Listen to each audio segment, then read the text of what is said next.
Evening and welcome to this session of the virtual coaching classes organized by the Board of Studies of the Institute of Chartered Accountants of India. I see only Alok Shivlani here wishing good evening. I'm sure others are also here. Okay, a lot of people are here. Janesh is here, Nikita Namal, Priyanka ji, Mohammad Aslam. Okay, sorry about that one class. I was otherwise engaged on 10th. So I could not cancel, therefore I needed to take some time off. Okay, I'm doing well, and thank you, Mohammed and Dhyanesh, Sunil, Harshit. Good evening. Okay, good. Now, today we will continue with our thing. Before that, let's, as usual, begin with our small chanting. Om Sahana Bhavatu, Sahana Bhunaktu, Saha Vidyam Karvavahai. Tejasvinavadhitamastu ma vidvisavahai. Om Shanti, Shanti, Shanti. Wonderful. So let's move on with great. Good evening to all who are wishing me here. Kushi, everybody here. Piyos, Mitesh Bhai. So today we will continue our deliberations on interpretation of statutes. Once we finish it, we will move on to the next topic, maybe management and administration or whatever, today itself. So time permitting, this will get over faster because we've done much work here. Most of the rules of interpretation are covered. Right up to the rule of ejusdem generis, we have covered. In the last session, we have covered right up to the rule of ejusdem generis with examples and etc., etc. Etc., etc. is the rule of ejusdem generis. When a set of specific clauses or specific words are followed by a general word, the general word shall be read as if belonging to the same genus. Okay. So for this, the conditions also were there. The class or category is not exhausted by the enumeration, and the general terms follow the enumeration, and the law has no... See, suppose the law wanted you to give a wider interpretation, you cannot read it ejusdem generis. But if there is no different legislative intent, if the law has not expressed anything to the contrary, then the general term, however widely stated, will be interpreted as being part of the specific terms or as being restricted by the specific terms. This is the rule of ejusdem generi. Now, we move on to something called usage. In fact, the other day I used another word for it, which was confused by one student, thinking that it's something to do with the indirect tax called customs. No. Custom or usage is a practice that is regularly practiced. Something which is regularly practiced is called usage. Okay. Now, uniform practice, which is continued under an old statute, and inaction of the legislature to amend the same are impactant factors to show that the practice so followed was based on correct understanding of the law. So when usage may be under an older statute, which is, if it is valid and not changed, that will continue. Okay. When the usage or practice receives judicial or legislative, judicial means order of the court. Legislative means the law says these practices are not disturbed. The new law will not interfere with the old practice. Insofar as these practices are there, they are acceptable. Specifically when they are saved. It's called.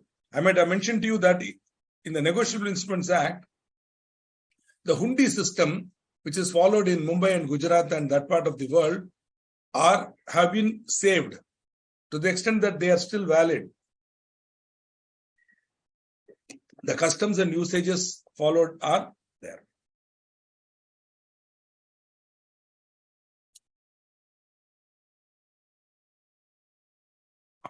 You will have to come. See, I don't know what is happening.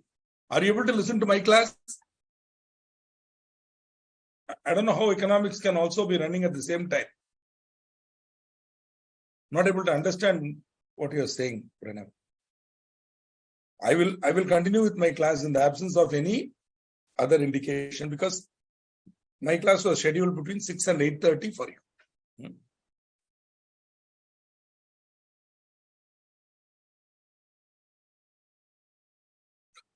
Okay. Now, for effect of usage, there are two Latin maxims. Okay. Optima legem interpret consudet means the custom is the best interpreter of the law. See, throughout British law, there will be, okay, I think there is another batch called 7 running where economics is going on. This is 6. If you are in batch 6, you can be here. If you are in batch 7, go there. Okay. See, there are 2 connections. You can come through 2 connections. So you choose batch 6, you'll come to my class.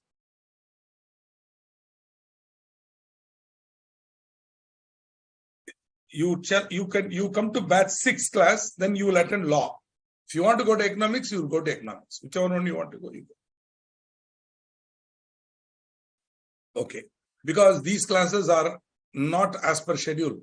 Therefore, there could be some overlap. I'm not aware of it. Let me anyway continue with my session.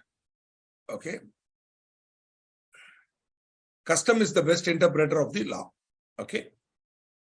Contemporaneo expositio est optima e fortisina in lege. The best way to interpret a document is to read it as it would have been understood when made. Contemporaneous exposition. If you really take it in English, it means contemporaneous exposition. That means the document or the law should be given, the word should be given the meaning as it would have been understood when made. That is the best way to interpret the document.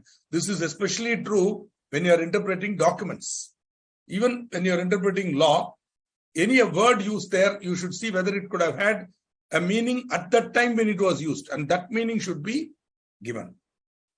So, whatever was the contemporary usage, what was the practice, you have to take into account while interpreting law. Now, these are, in addition to the general rules, we are having other rules, one of which is Noscitur Associ. This is similar to the rule of Ejusdem Generis. But in Ejusdem Generis, you have specific words followed by general words. Say a list of specific provisions followed by a general provision. Whereas in Noscitur Associ, there are 2 words which are used to in combined manner. When these 2 words are combined, one is more general, whereas the other is specific. 2 words are coupled. 2 words or expressions are coupled together, one of which generally excludes the other. Obviously, the more general term is used in a meaning excluding the specific one. That is, when 2 words are combined together, they will derive meaning from each other. So, Noscitur Associ means that it is known by its associates. The meaning of the word is to be judged by the company it keeps. When 2 or more words which are capable of analogous, similar or parallel meaning are coupled together, they are to be understood in the cognate sense. That is, as if they are associated with each other. They will lend meaning to each other. See, let's give an example, you will understand it better. This is a very old case law where, while dealing with Purchase Tax Act, which was there at that time, it is not there now, in those days, it was there, which used the expression manufactured beverages, including fruit juices and bottled waters and syrups. See, the word manufactured beverages, okay, then it says including. So manufactured beverages is general. It's a wider description. And then they give some examples, including fruit juices and bottled waters and syrups. Bottled water is soda, syrup. Fruit juice is included. Now the question is whether freshly pressed juice would become a manufactured beverage under this law. Now it was held that the description fruit juices occurring therein should be construed in the context of the preceding words. So when orange juice is unsweetened and freshly pressed, means it is not canned or it is not bottled.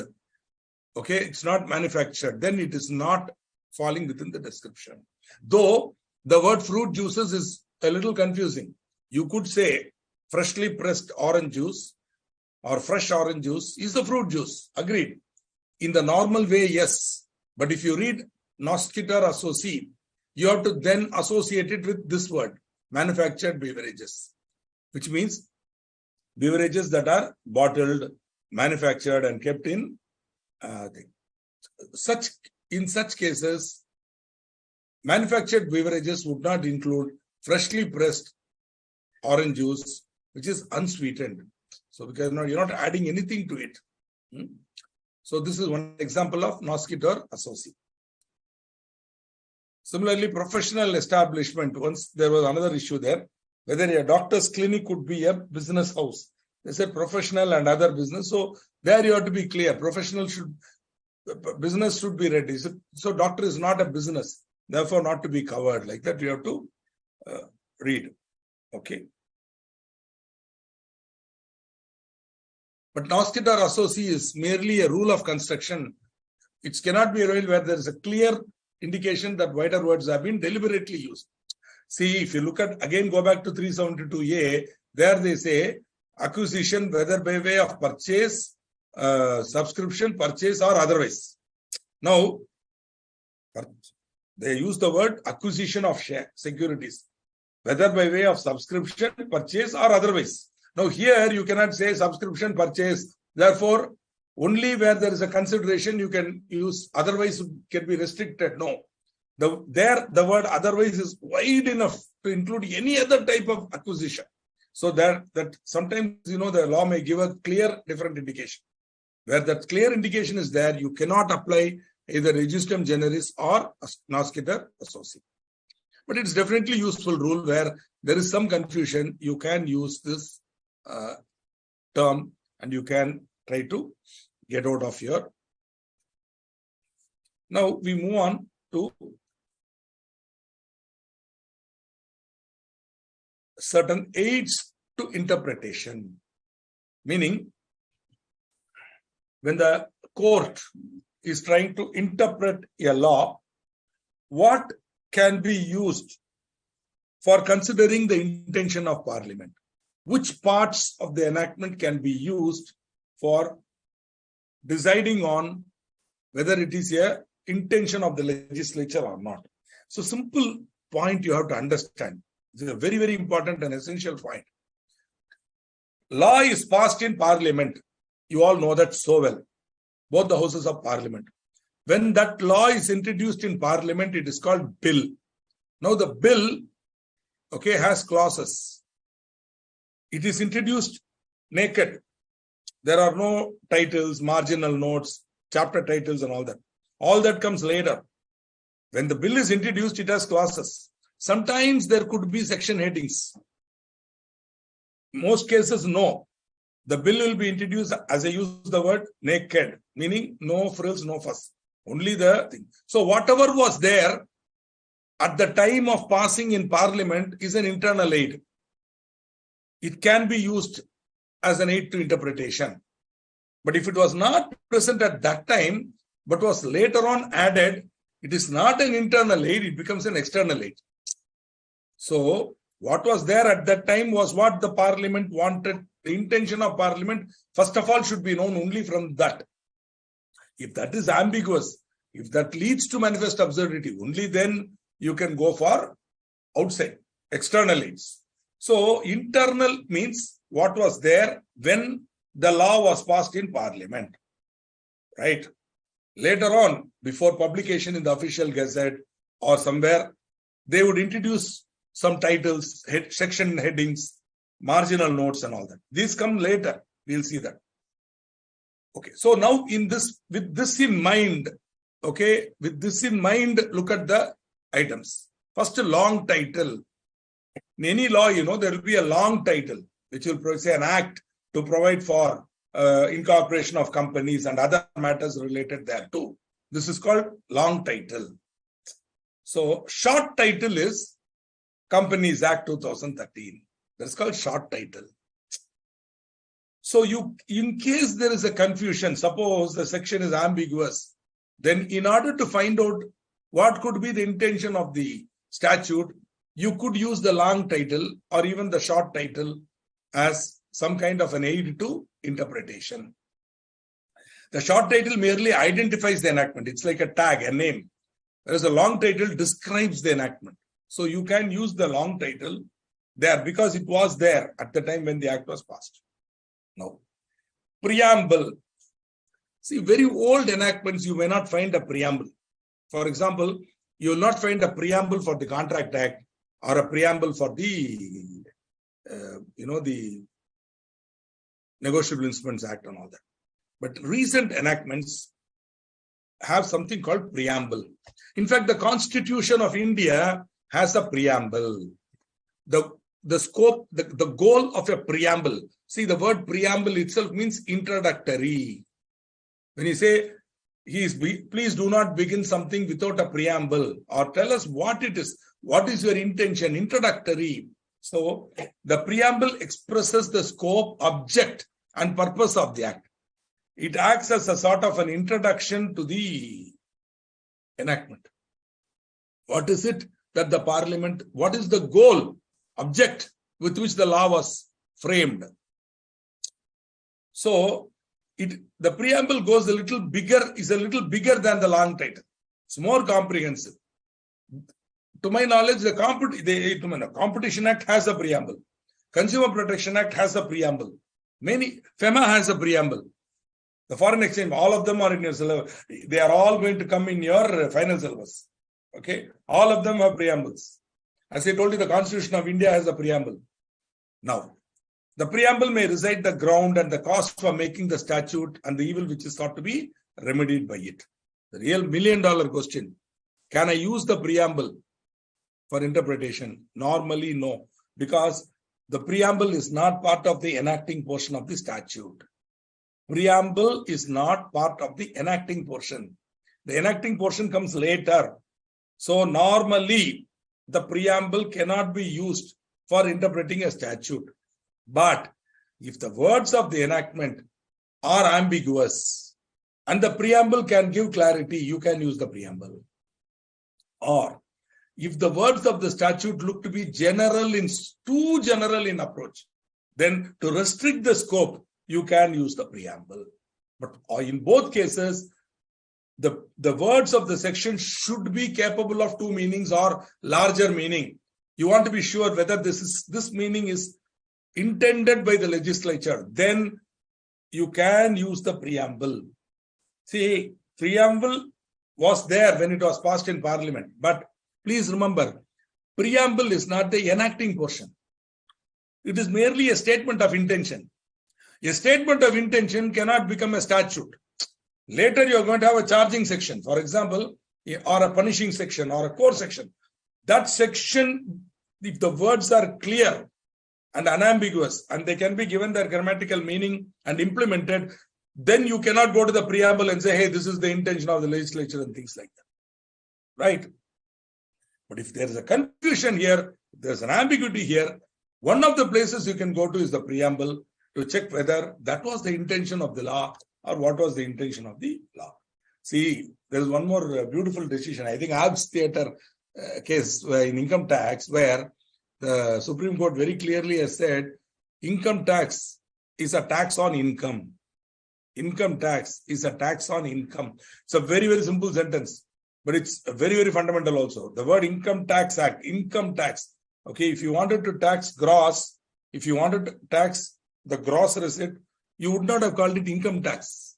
So that whenever the statute itself attempts to tax a gross amount and not the embedded income in it, then you can always say, hey, look here, income tax is a tax on income and not on gross. If that is the intention, then the gross should have been made taxable.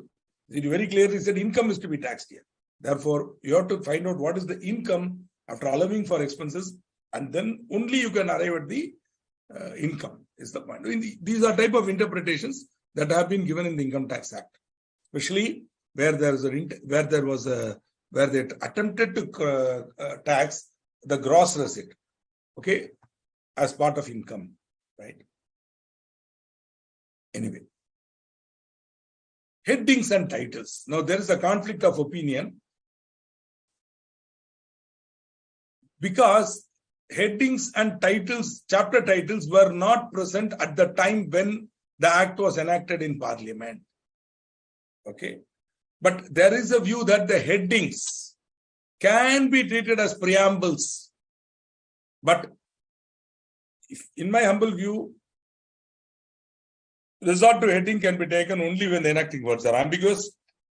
That too, if it was present at the time when the act was passed in Parliament. If it was added later, you cannot give any importance to it because some bureaucrat has given it.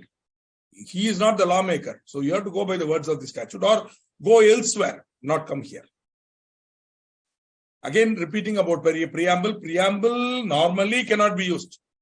But if there is ambiguity, it can be. If the section is too general in scope, it can be used. Marginal notes, right? These are, see, you will not find marginal notes in recent enactments. But in some of the older laws, you will find marginal notes. These are summaries of what the section contains. 100% marginal notes were not there at the time of enacting in Parliament. So marginal notes in an Indian statute cannot be referred to. Okay, this is something very emphatic because they were not present, okay, at that time. Many cases show that reference to marginal notes may be permissible in exceptional cases. Again, when there is a total ambiguity, you may refer to them, but then it's ideally you should not. Mainly because it was not there at the time when the act was passed in Parliament. Now, in many cases or statutes, you will find definitional sections are there. And within the section itself, you will find there is an explanation or interpretation clause. So, definitions and explanations are there. Certain words and phrases may be specifically defined for the purpose of this enactment. In most Indian laws, and I think almost the world over, you will find Section 2. Section 1 will talk about the title and the scope. Okay, it will tell when the law will come into force and what is the scope, geographically where it will apply. Earlier, it did not apply to Jammu and Kashmir, the state of Jammu and Kashmir. Now, all laws are extending to Jammu and Kashmir also. Okay, so that will be contained in Section 1. Section 2 would be definition. Definition is there. Most definitional sections would be alphabetical order, like a dictionary where you can refer to. Yeah, I think as usual, Abdul is confused. Preamble is different. Marginal note is different. Preamble is there in the law when it was passed in Parliament, but it is introductory in nature. It is not enacting. It is not.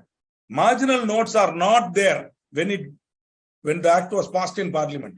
Subsequently, they are introduced as a type of a summary. Heading and title also in many cases are not there. But if headings or titles are there at the time of passing of in the Parliament, you can consider in the same way as preamble.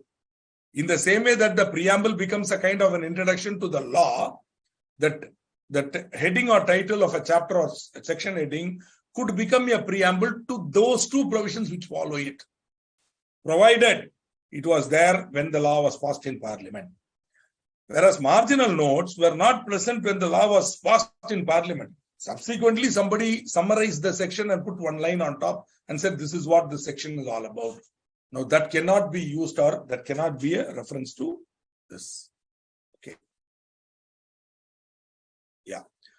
See, since you yourself are telling now, sorry for the disturbance. Why are you, see, when I'm in the flow of my section class now, please do, I do agree that I have not put it up. I had a lot of other personal commitments.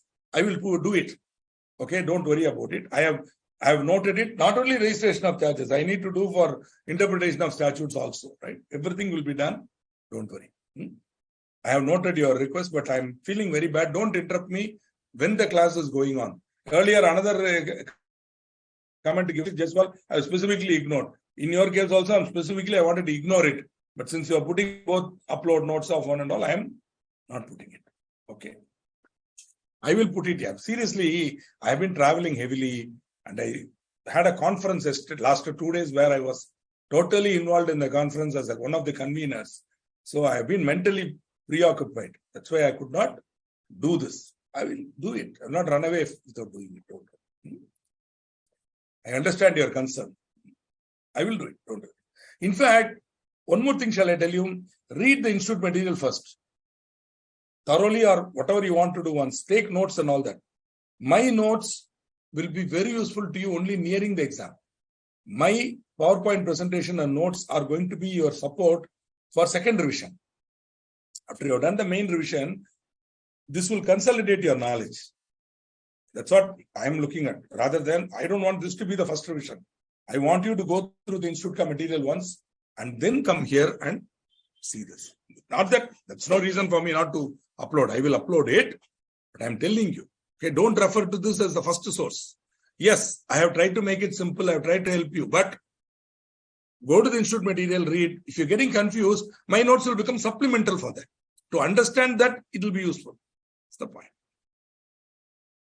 Okay, so definitional sections are there. Usually section 2. Section 2 would be arranged in alphabetical order, like a dictionary, normally. One exception is the Contract Act. The Contract Act, okay, Indian Contract Act, the definitional section 2 is not arranged in alphabetical order. Those of you who remember it will remember it is arranged in logical. In fact, many of you may not even know this because you, in your life, you would have never read the Contract Bar Act. Rarely you would have read the Bar Act, Contract Act. You would have only read it from some textbook or institute material or whatever. But it is not in alphabetical order. It is in logical order. That's the point. See, Mr. Harshit Jaiswal, I will put it, man. Why don't you allow me to conduct this class fully? What do you say? Let's not waste your time. Huh?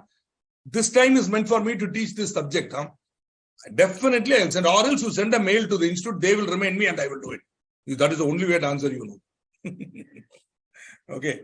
So I was being so painful about it, then I will have to reply like this only. I am telling you I will do it. I am not having time.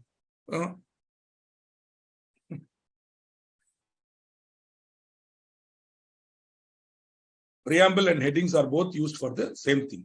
No, sir. No, sir. No, sir. Heading, yeah, preamble is for the act as a whole. Heading and title is only for a particular chapter or for a particular, say 2-3 sections combined. There will be a common heading there. But the purpose is the same, introductory, a sort of introductory preamble. Preamble normally not to be used because it is not an enacting part. I think I've repeated it 3rd or 4th time.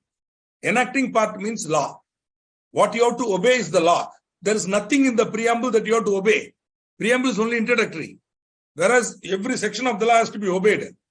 Preamble, there is nothing to obey. It's only introductory. But when you can use it, only when there is ambiguity in the main enacting part, which you have to obey, you're not clear, then you can refer to the preamble. Same way, but they're not the same. Alag alag hai. Preamble alag hai, heading and title alag, please.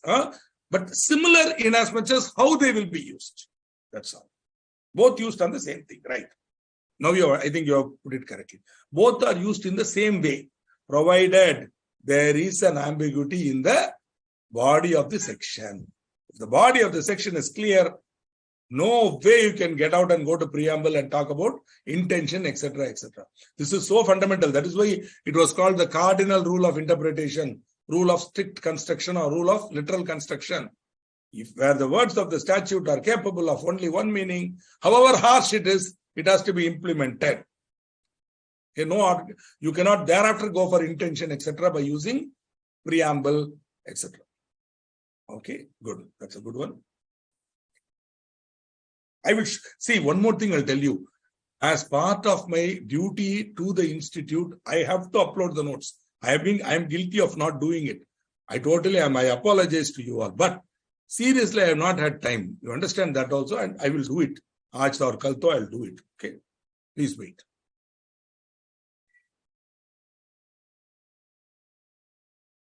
Matter of about half an hour work, but I'm just not getting the time to sit and do it for you.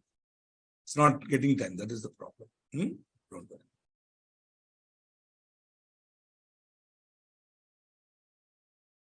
Yeah, you can use my material. The purpose of the way I've structured this material is not as a substitute for the institute material. This is a supplement to the institute material. It is in addition to. the institute ka material, you can use this. That's correct. Just be human about it, I say, Mr. Jaiswal. I hope you are a human being. Be human and allow me time. Even Rama gave Ravan 1 day time now in the battlefield. You give me 1 or 2 days time to upload it. Okay, when a word or phrase is defined as having a particular meaning in the enactment, it is that meaning alone which must be given to it. Thereafter, you cannot use some dictionary meaning and all that, unless there be anything repugnant in the context. Repugnant means not correct or objectionable. If you give that meaning, it will have a totally bad meaning, wrong meaning. If such a word is used here, it will have a repugnant or wrong or unacceptable, correct. That is the correct. Nearest synonym of repugnant is highly unacceptable meaning. Okay, then you can avoid using that and you can go for whatever word you want to, however you want to. Okay, where a word is not defined in an enactment, you can go for, see, when the word is defined here, that is the meaning you have to give. But the word is not defined, then where will I go? You can go to similar enactments. For example, if your word is not defined in the Companies Act, but it is defined in the Securities Contract Regulation Act, or like for example, securities is defined in the Securities Contract Regulation Act, it has the same meaning here. Or if a word is defined in the SEBI Act, Securities and Exchange Board of India Act, that meaning can be given here. By the same way, if a word is not defined in SEBI or Securities Contract Act, the nearest law is Companies Act. You can refer to the Companies Act and see. But if it is not defined anywhere and the word is used, then you can go to another law which we are going to study, which is called the General Clauses Act. You can refer to the General Clauses Act. The General Clauses Act has definitions. Certain words are defined there. If that also, that you don't find support even in the General Clauses Act, then and only then you can go to dictionary, general dictionary meaning of a word. There are cases where words have not been defined in enactments, in which case we have referred to dictionaries. I have myself argued cases in appeals by using the dictionary meaning of a word, wherein I will either use Cambridge or Oxford. There are two dictionaries, the Oxford English Dictionary and the Cambridge Dictionary. Though nowadays, because of American influence, the Merriam-Webster is also being seen as another, but suggestion Oxford or Cambridge should be the best definition. Cambridge is also, there's a Cambridge Dictionary and an Oxford Dictionary. Both are equally good, both are updated regularly. You can use them, is the point. And the words used, the definition given there can be used. Ideally, use a well-known dictionary is the point. Now, definitions may be restrictive or inclusive or extensive. Where they use the word means, the word mean is used. That means it's very restrictive. In fact, the word relative in the earlier law, you'd say means and shall. The word relative shall mean only this. Under the Companies Act, the word relative has been used very restrictively. There they say the word relative means only this, restricted to this. You know that what the relative is. So you cannot say, sir, relative is a wide term, sir. I will go, sorry. The word relative is clearly and restrictively defined for the purpose of Companies Act. Similarly, under the Income Tax Act, Section 56(1), Proviso, the word relative is very restrictively and clearly defined. So you have to restrict it to that. Other than that, you cannot call as relative. Right? In fact, under the Companies Act, it will be helpful to you because the word relative is restrictively defined. But under 56, the restrictive definition is going to be very difficult for you because they exempt gifts given, okay, between relatives. There they have who is the relative from whom the gift can be taken. See, that becomes a problem. Sometimes, when we are doing this, we have to do some kind of planning. In a sense, see, suppose brother's wife is having an asset. So she has to transfer it. So her husband's brother So as part of family settlement, one brother's wife has to transfer to another brother or brother's wife, like that. Then it becomes a real pain. You can't do directly. Sister-in-law, is not a relative, so you can't go directly. So you have to go to her husband, who is this fellow's brother, and from brother to brother you have to give. So double, triple. Once I've done a complex family settlement where we prepared a chart as to who will transfer to, who will settle on who, then who, because each settlement will be exempt in itself. And finally one settlement now. Very complicated, not complicated, very confusing, but we have to do it because of restrictive definitions. When words are defined restrictively, you cannot escape. You have to stay there. So where the word is defined to mean such and such, the definition is prima facie, on the face of it. Prima facie means on the face of it, restrictive and exhaustive. We must restrict the meaning of the word to that given in the definition, no more. But where the words defined to include, if you go to books and papers, you will find the definition is inclusive. Books and papers include, they give an list of items. So anything else can also be included if you want. If you can bring it within the framework, you can bring it in. Inclusive. Income under the Income Tax Act is inclusive. Why? Because any other item also can be included as can be taken from time to time. So the word income is inclusively defined. Okay. The definition is prima facie extensive. Here the word defined is not restricted to the meaning assigned to it, but as extensive meaning, which also includes the meaning assigned to it in the definition section. See, there is something called a residual clause. If you cannot bring it under any of the heads, many definition sections will have residual clause. So you have to bring it under that case and you have to include it there. So inclusive definitions will be there.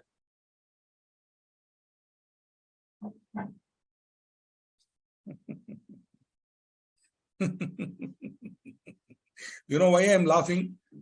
Just now I told Arshid Jaiswal, now one Mr. Mark Williams MG suddenly jumps into the class and he gives me a list again.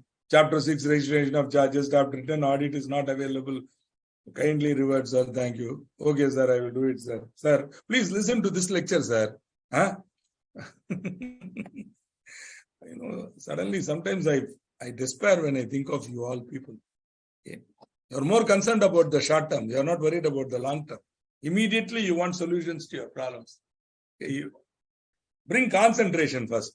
Forget my material, book, institute material. Without all that, a knowledgeable student can clear the exam, provided you listen to the teacher with concentration. This is the first and foremost method of learning, by listening to the teacher. At that time, you are wasting my time, your time putting up messages like this. Your mind is not here. Your mind is everywhere. You are thinking about 100 things about the future, about the past, but you are not able to sit here in the present and listen to me. Just think on what I am saying, you will understand it. You are all too young. Just listen. None of you is able to concentrate on what I am telling. Instead, your mind is going towards, when will this fellow put up the notes? You are not putting notes, sir. When I will get the note? Only if I get the note, I can start preparing. If I don't prepare, exam, blah. This fear is going to be your greatest danger. This sense of worry. When will the notes come? When will I study? That is the most dangerous thing for a CA student. Calm.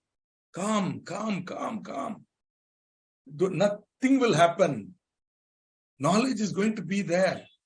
Don't worry about it. I will not run away without giving this to you. But if you do not concentrate on what is being told now, think about it. You will forget it. That which you listen. Many times, our Guru, Professor K. Sanantaraman, will not share his notes. See, today, people like me are preparing notes and all and giving it to you, etc., etc. Why we are doing it, God only knows. Whereas in those days, Professor K. Sanantaraman will not share his notes. Nothing. Till his book came, which came easily 10 years after his teaching classes. So the only way we will learn was we will go and sit in front of him with notebook and pen. No table also. We will keep the notebook on our lap and we will write what he is saying. He will dictate. We will write.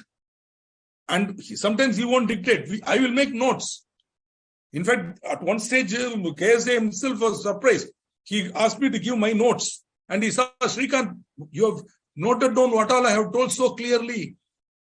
Please give it to me. And he took it. And he made that into his notes. You understand what I'm saying now? So intelligent student will learn by listening to the teacher first. Not by wasting everybody's time. Sir, when will the notes come? What will I do? How will I do? So I will sit quiet. You come and feed me like that, like a baby bird. Everything should be fed into the mouth. Not like that. So listen to what I am telling. Concentrate is what I am saying. Don't mistake me. This is the third time people are putting it up. Okay, Harshit Jaiswal, Mark Williams, who else? Luckily, Abdul is not bothered. Sudeep Dadas, everybody. With folded arms, I am not telling you, I will upload your notes. Not today, not tomorrow, day after tomorrow morning. Because tomorrow I am having a full day workshop at Vellore, which I cannot, my mind is not going to be there. I want to concentrate on that, which is more important for me. And maybe coming back very late in the evening to home. I don't know. Day after tomorrow, yes. Complete. Your audit and auditors, your so-called registration of charges, this topic, interpretation, everything notes will come. Okay? Please, bear with me. Last time I'm repeating this. One more time, I will not repeat it. Okay? Chalo, no problem. Now, sometimes you might find the word means and includes. This is also exhaustive because the word means will control it. The minute they say means, then nothing else. Simply for sake of, and rarely you will find means and includes. Nowadays, they are very clear. If they want includes, they'll put includes. If they want means, they want put. Rarely you will find in the last 10 to 15 years, I have not seen a definitional section means and includes. Even in old laws, I have not seen. Simply as a textbook, they give this to you. Okay. If the word is to apply to and include, then it's inclusive. Okay. Inclusive and extensive are similar. Restrictive and exhaustive. Now we come to one important word, which is deemed to include. This is a legal fiction. Normally, that will not be part of this at all. But they say, for the purpose of this section, this item shall be deemed to include. The minute you put a deem there, automatically you are creating a legal fiction. Even though it is not so, you are saying it is so. Okay, it's called deemed. See, there is something called deemed dividend in the Income Tax Act, where any loan given to a person by a company in which public are not substantially interested is giving a loan to a person who is having substantial interest in that company. Loan. To the extent of the accumulated profits of that company, this amount of loan shall be deemed to be dividend. This is definition of dividend. 2 subsection 22 of the Income Tax Act, subclass E. Okay. Now, it's a classic example of deeming. Whenever deeming provisions are used, then they will have a very peculiar meaning, and you cannot then bring ordinary meaning and all in that. But once a deeming provision is used, it cannot be extended. You have to stop there, and you have to, once the word deem is used, that definition should be clearly interpreted. You cannot have assumptions and presumptions. Whatever is stated there should be implemented. Even one word is this way, that way, then you are out of it. Because if you want to deem something, then the word should be clear. If those words are ambiguous and there could be a class of transactions which are not covered in it, because of that ambiguity, they will go out. Because if you want to deem something, you have to be very, very careful about it. Because you are saying that something is so when it is not so. The company is giving a loan and you are telling that loan is deemed to be income of that person, dividend. Then you have to be very clear in the way you define it. So everything should be clearly defined there. If one item is not there also, escape is the point. Okay.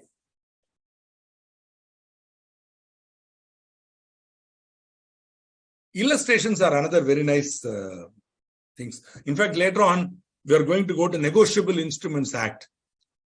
In the Negotiable Instruments Act, you will find there are many illustrations. Because believe me, some of those sections are so specific and complicated that the lawmaker, Lord Mansfield felt, if I don't give illustration, even I cannot understand it later on.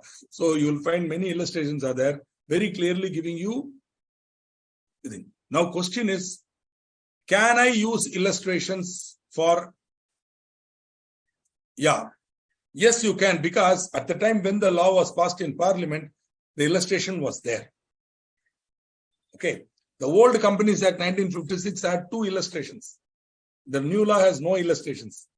The old law had 2 illustrations. Okay.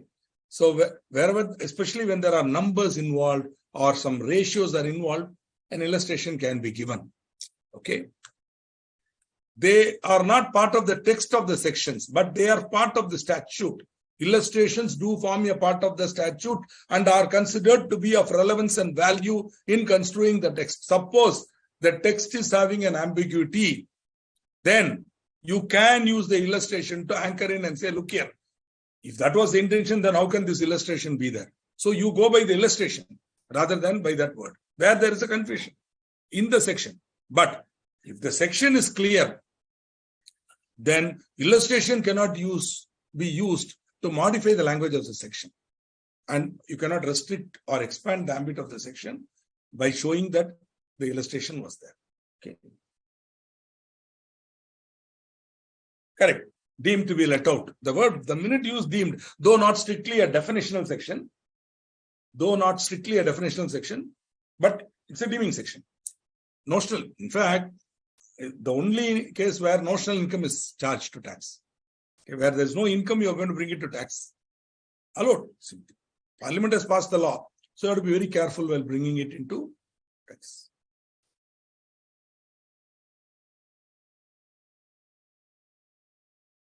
Proviso. Now, even in your current Companies Act sections, we have seen many provisos. In my notes, I might not have put the proviso as a proviso. You will find it as a kind of a continuation of the notes with the exception. Basically, provisos are nothing but exceptions. I make a rule, general rule, and then I say, provided that if these conditions are satisfied, that transaction will not be covered by subsection 1. So, subsection 1 will be subject to the proviso. So, the proviso is a kind of an exception. It carves out an exception to the general rule. Okay, that's all. You cannot use a proviso to interpret the section. The effect of the proviso is to qualify the preceding enactment and say where it will not apply, in which situation it will not apply. So that's all. The purpose of a proviso is to create an exception, define an exception, and show it. So a proviso to a particular provision of a statute only embraces the field which is covered by the main provision.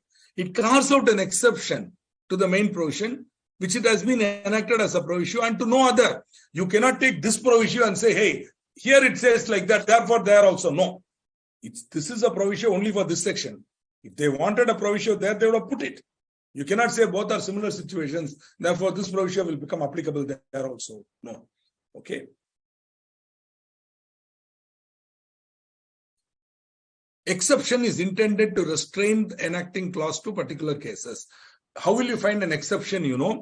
Sometimes it will be a separate section following the main section and say section so and so or subsection 3 of section so and so shall not apply to the following cases. And they will very specifically define. For example, they might say this provision will not apply to government company, banking company. You will find that in section 386. Where they'll say this does not apply to banking company, this does not apply to insurance company, this does not apply to investment company. So that is called exception. Very clearly they'll say section shall not apply to. Straight away this section don't apply there. So if you show that this law is there, then that section itself will not apply. Straight away you are out of that. Proviso. As I told you, it will be part of the section. So after the enacting part, after the rule, you will find provided that where a company has got a paid up capital of so and so or so and so, it will not be required to do this. So exception is created by means of a proviso. Why it is called a proviso? Because usually always the proviso will begin with the words provided that. So in the law, wherever you find provided that, that's a proviso. Okay. So saving clause. See, certain things may be happening now. The law may be prohibiting certain aspects. They might say, even though we are prohibiting this generally, specifically we are saving this part, or this part alone can continue like that. That is called saving clause. When a law bans something, they might still retain the old usage or custom, or some aspect of the old law may be retained. That's the point. Notwithstanding anything contained, we will see if we'll go back. I'll use, see this, actually this is part of harmonious construction. I will explain to you here. See, in harmonious construction, we said a specific rule will override a general rule. So how to find out if something is a specific rule or a general rule? Okay. Therefore, sometimes you have to use logic. Many times what could happen, the section itself will give you an indication. One method is called notwithstanding. When they use the word notwithstanding anything contained, that means they are very specific, saying this section is notwithstanding what is contained in that. So this is a specific rule, that is a general rule. Okay. Specific rule will override a general rule. How to know if it is a specific rule? That is given by the word notwithstanding. So technically, notwithstanding is not an exception. Okay. Proviso creates an exception. Notwithstanding says this will apply independently of that. Whenever you see notwithstanding, then remember the section using the word notwithstanding is superior to the other one. So in a way, the word notwithstanding creates a superior-inferior relationship. The section which uses the word notwithstanding is superior to the other section or the subsection. Notwithstanding clauses operate at 4 degrees. First degree is this notwithstanding anything contained in subsection in the same enactment. Okay. Second degree, they will say, notwithstanding anything contained in this law. Notwithstanding anything contained in this law. Third level, they will say, notwithstanding anything contained in some other section of some other law. That they will say there we say like this. But whatever we said there, this is notwithstanding that. This is superior to that. Finally, you have an ultimate fourth level where notwithstanding anything contained in any other enactment for the time being in force. This particular section is superior to all. Usually, such notwithstanding clauses will be used to give power to this section, because they don't want you arguing that, sir, here you are telling like this, there you are telling like that, what to do, sir. Then they will say, look here, notwithstanding that, this is going to apply. Whatever is said there, ignore it, do what I'm saying here. That is why notwithstanding is very powerful. And that is definitely going beyond exception. It's creating a superiority. Subject to is the reverse. Notwithstanding indicates that the section is the master, whereas subject to will indicate that this section is a servant. So they say subject to the generality of the foregoing provision, you can do this. So whatever is said there will apply, but subject to that, this will be applicable. Supplementary. So subject to means this fellow has to obey that fellow. If there is any conflict between the two, this fellow has to keep quiet. Okay. So that is called subject to. This is very interesting, and thank you for raising that question. Though it's not in the notes, take down somewhere, because I'm not seeing it in the material. That's why I'm not including it here, but it's important knowledge. You need to be aware of the words notwithstanding and subject to, which are regularly used in enactments. Okay. So subject to is also, these notwithstanding and subject to are sort of go hand in hand, and rightly raised at this point in time. Provisos. Yeah. Explanation is similar to a definition clause. but it will be applicable to a particular section. Usually you say, for the purpose of this section, the word share or security shall have the meaning as follows. Specific to a section, it will be giving some explanation or meaning. So that can be applicable only to that section and nowhere else. You cannot take it out of that section and do anything with it. Okay. The idea is, for the purpose of a certain section, they may want to give an exception to the general definition. So they'll say, for the purpose of this section, it will include. For the purpose of this section, public company includes like that subsidiary of a public company, all sorts of. Then they'll say, the idea is only for this section, nowhere else. Okay. But if there is any ambiguity between the explanation and the main section will prevail. Explanation will not prevail. Okay. You cannot use the explanation to control the main section. The main section will always be superior to the explanation. Now, the purpose of an explanation, according to this case, Sundaram Pillai versus Pattabhiraman, was they explain the meaning and intendment of the act itself. Clarify any obscurity and vagueness. That's why it's called explanation in the main enactment, to make it consistent with the object. Provide an additional support to the object of the act. Okay. And fill up the gap which is relevant. See, while reading the main enactment, somebody may get a doubt. So here they say, hey, for the purpose of this section, this is the way. Okay. But you cannot give your right in the main section and take it away in the explanation. In which case, the explanation will not be applicable. You have to only give effect to the main section. Now, as you are aware, many laws have schedules. Schedules contain certain additional material that cannot be kept in the main. Okay. Sometimes they are formats, etc. Like in the case of Schedule 3, Schedule 2, etc., which are merely Schedule 1 for that matter. These are all formats. Or they may contain lists. For example, Schedule 7, what is CSR, like that. So whatever it is, the schedule forms part of the law. They must be read together with the act. And that is why, the Schedule 3 is a huge part of the Companies Act. And anything contained there is very much law. It was very much there at the time of passing in Parliament and has to be given effect. Okay. But the expressions in the schedule cannot control or prevail over the expression in the enactment. If there is a fight between schedule and enactment, enactment will win.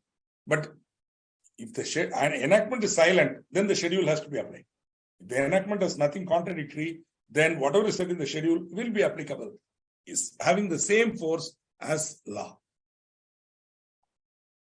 If there appears to be any inconsistency between the schedule and the enactment shall always prevail. Enactment means from the first section number 1 to last section. That is called enactment.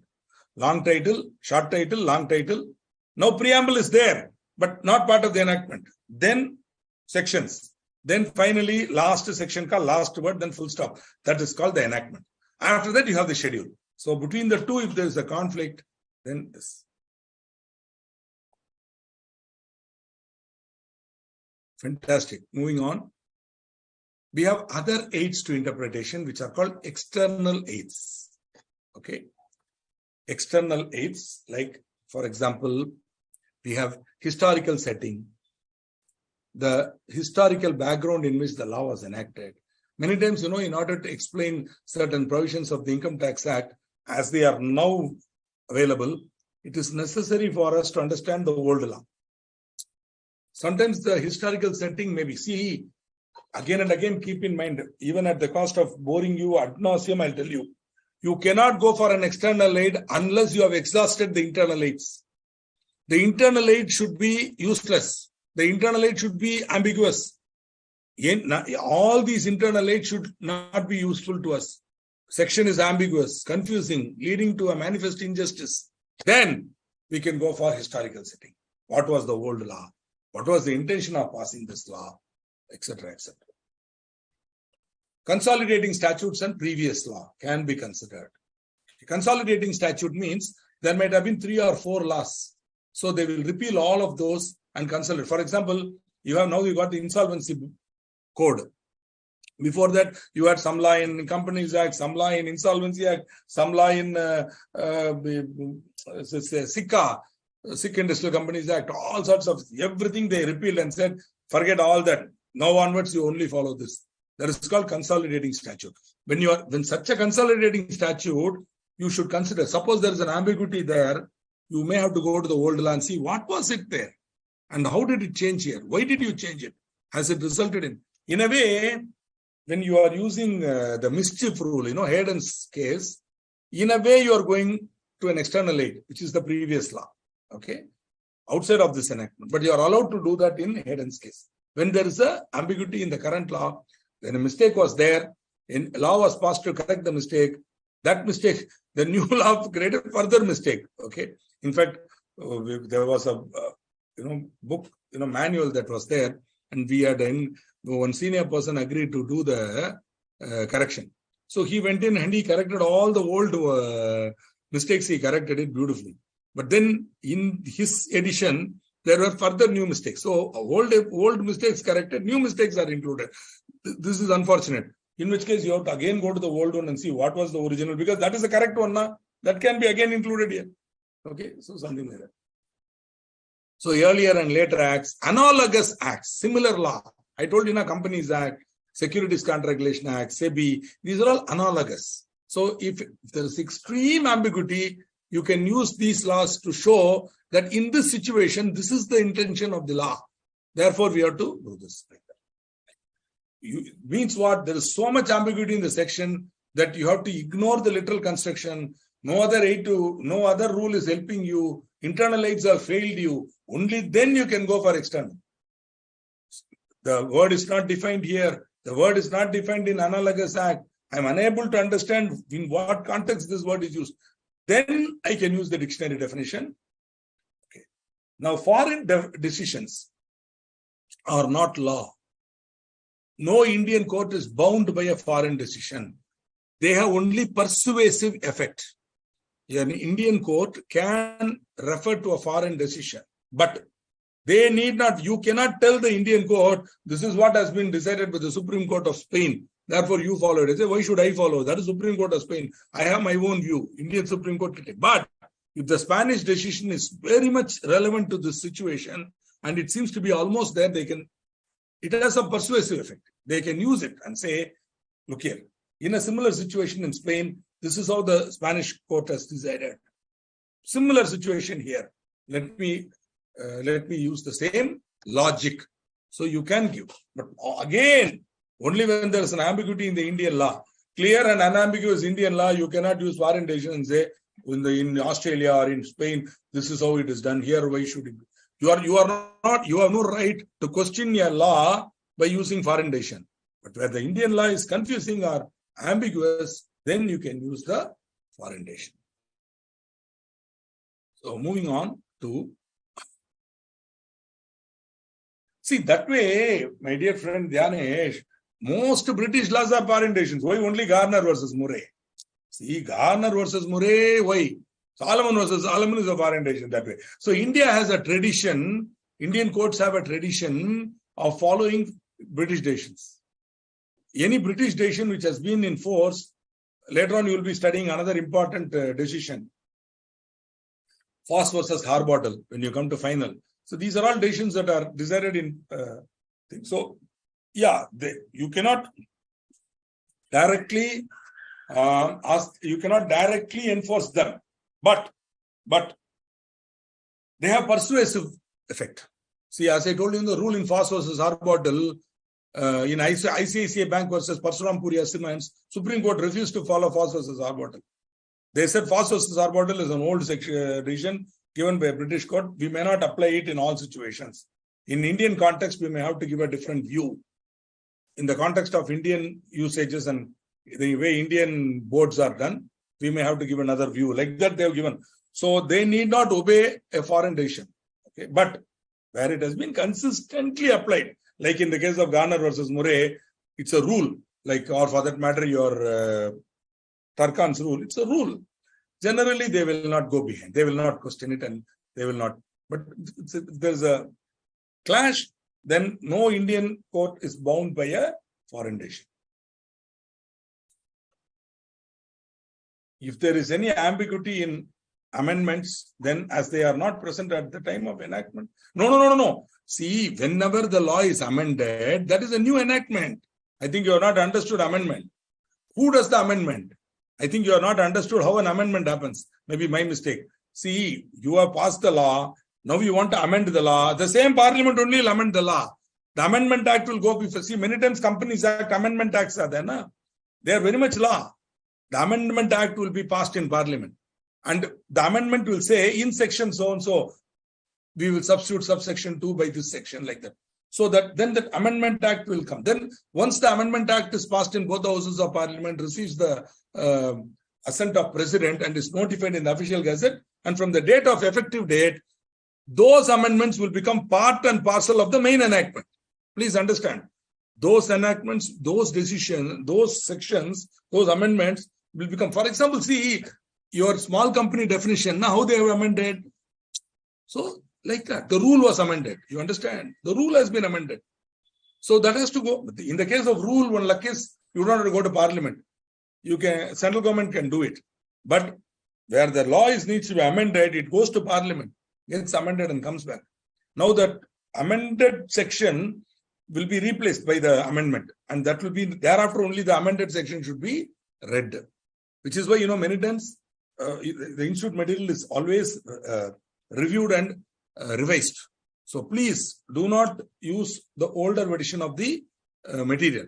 Always go for the latest one. Download the latest one and use it.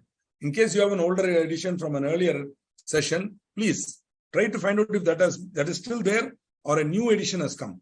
If a new edition has come, kindly download it from the Board of Studies portal, because they are constantly revised by the Institute Board of Studies faculty. So kindly be clear. Okay. Because if it is updated, then the amendment will be incorporated in your amended material. Okay. Now, continuing with rules of interpretation, we have something called rules of interpretation or construction of deeds and documents. All along, we have been talking only about statute, law made in Parliament. Now, we are going to talk about deeds and documents. For example, an agreement, okay, which has been entered into between two parties. Now, when it goes to court, the court has to read and find out what was the intention of the parties. So the golden rule is to ascertain the intention of the parties to the instrument. After considering all the words in the document, deed concerning in their ordinary natural meaning. So here, there is no definitional section and all. The deed or the word used in the deed or document should be understood in its ordinary and natural sense.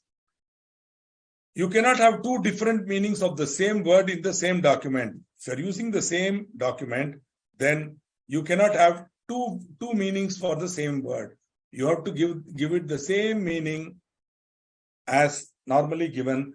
You cannot say here in this section, in this class, the meaning will be like this, there it will be there. Then the same word, the circumstances in which the particular words have been used have also to be taken into account. As you remember, contemporaneous expositio. Whenever you are interpreting deeds and documents, go for contemporaneous exposition. See, suppose it is a 20-year-old deed or agreement or MOU, then better you go for what was the context at that time, what was the factual situation at that time, and you do it. It may happen that the same word understood in one sense will give effect to all the clauses in the deed, while taken in another sense might render one or more of the clauses ineffective.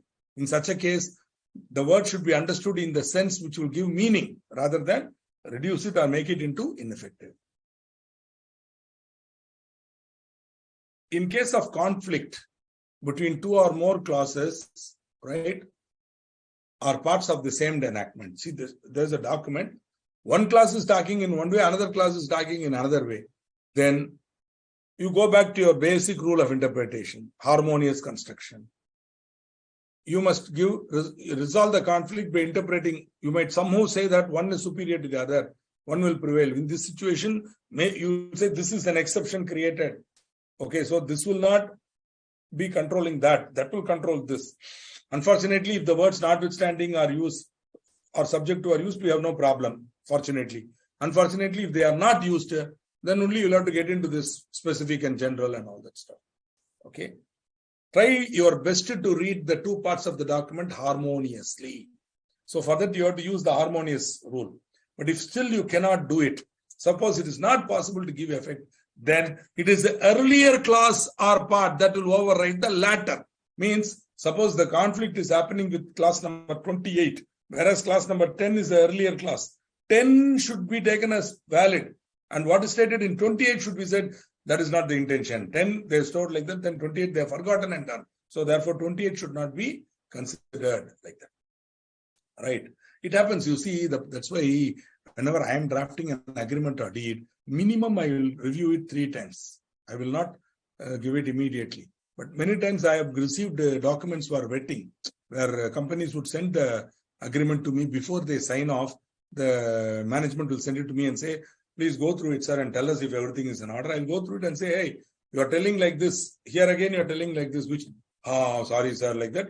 Then finally, many times what they will say that the legal team would come back to me and say, I'm after all a chartered accountant, not a lawyer. But they'll come back to me and say, Srikanth, we don't know how to do this. Kindly redraft it for us. This is the meaning we want. So then I will go and fold up my arms and I will redraft it for them and I'll send it to them so that it won't happen. See, the real test of a well-drafted document is it has to be implemented without any conflict. Where there is a well-drafted enactment, it should be implemented without any confusion. There should be no confusion at all. Once both the parties should be very clear. What is your role? What is my role? When I will complete, when you will complete. Like that. It should be how it should be. Okay. So with this, I have come to an end of interpretation of statutes.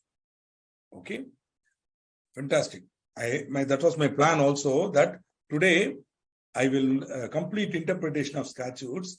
And since it's 9:15 only now, 7:15 only now, we have another easily 1 hour and 15 minutes to work with. I will use that time to start another topic, okay, which could be management and administration of companies, right? We will go there. Today I will start management and administration of companies. Just give me 1 minute and I will start. Open that slide. We will go on. Now the time is 7:15. I will go on for another half an hour, then give a break, and then again we'll go for another half an hour.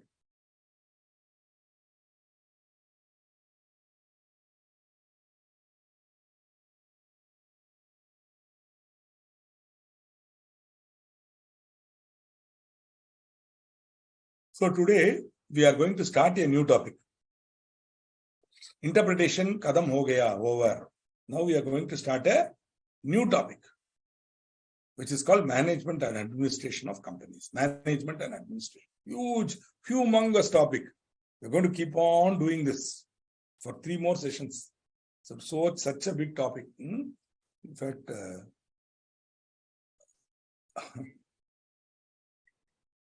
yeah, 169 slides. 169 slides. Okay. So, huge topic, but we will go through it. Nice, interesting topic. Very interesting. This is where you will talk about meetings. You will talk about meetings and related matters.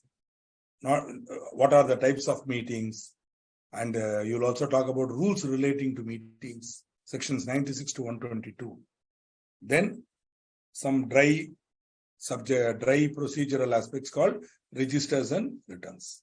So very interesting chapter 7 of your, sorry, it's not prospectus and allotment of securities. It is management and administration. I don't know how that, the problem is the copy paste.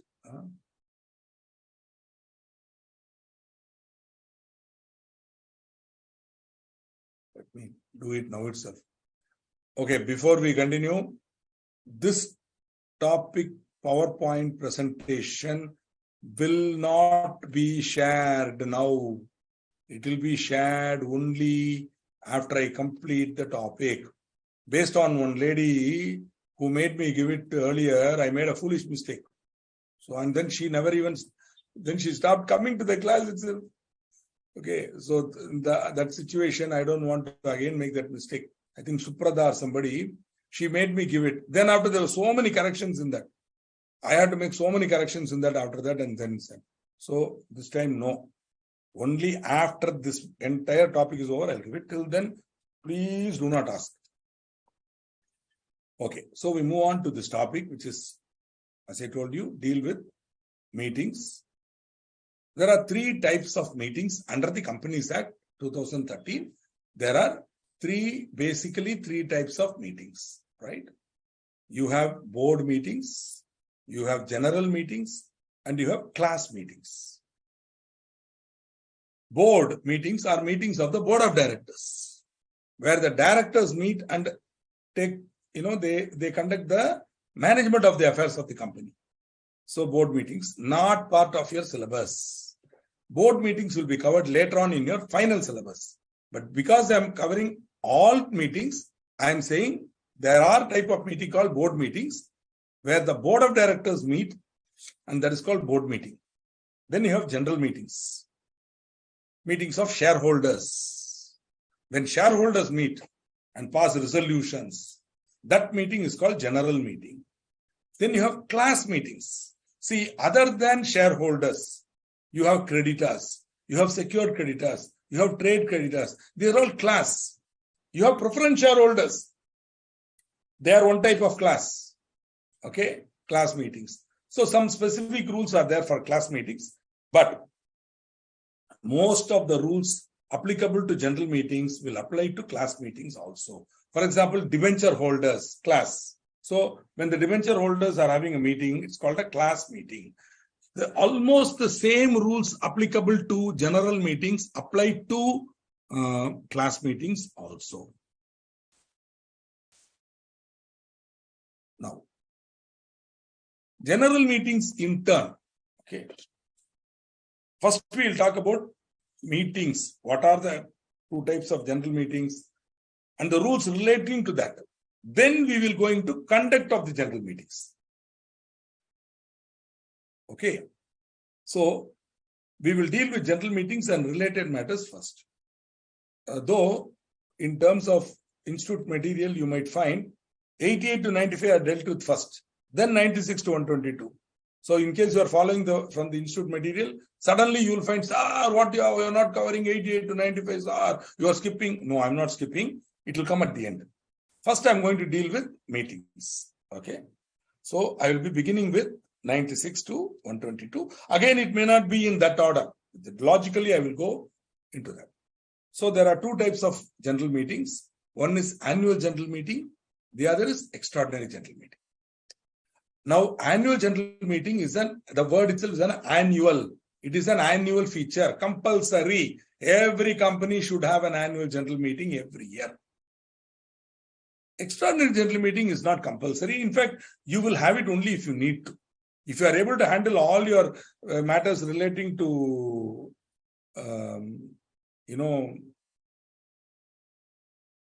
all the meeting or anything to be done with shareholders, if you are able to plan and get it done at AGM, then no need for an EGM, extraordinary general meeting. But suppose you are going for a buyback. Now, you have to get the approval of the shareholders by passing a special resolution. Therefore, for buyback, you have to have an extraordinary general meeting. When you have to go for the buyback, you have to you want to amend the object class. Suddenly you need to do it. Then you have to have an extraordinary general meeting. Because you can't wait for the AGM. Now you are in a hurry. Then you have to have an EGM.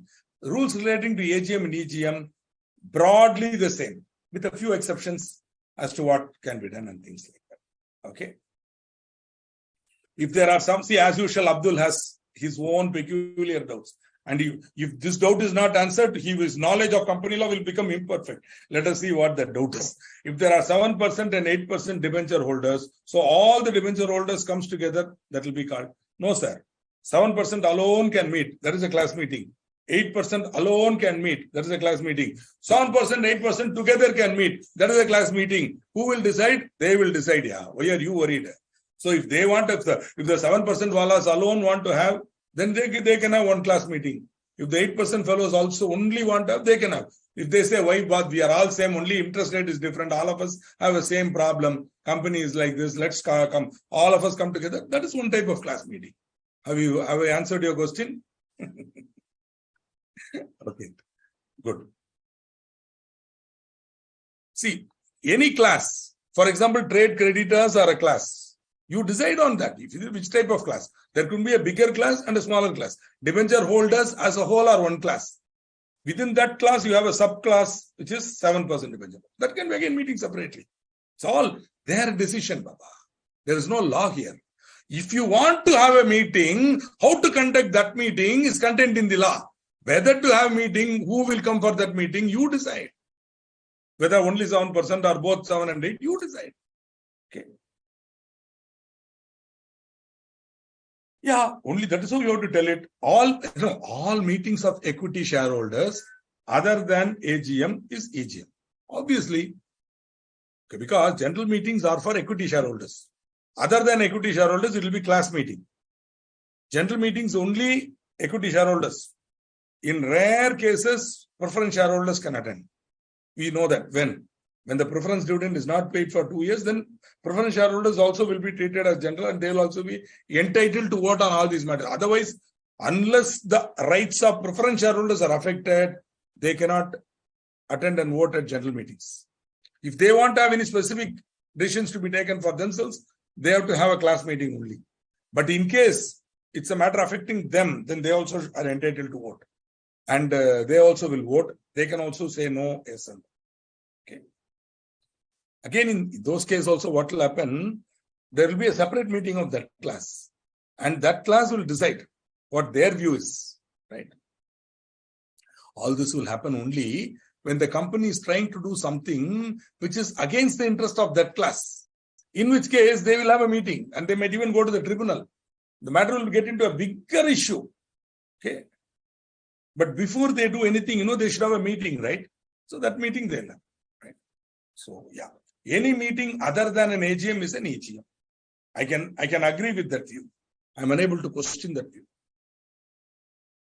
Now, we move on to section 96, which talks about AGM, Annual General Meeting.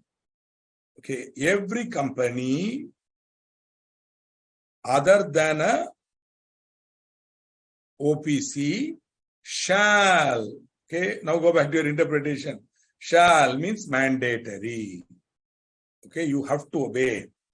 Other than OPC, every company other than OPC shall in each year hold in addition to any other meetings. So you may have a number of EGMs.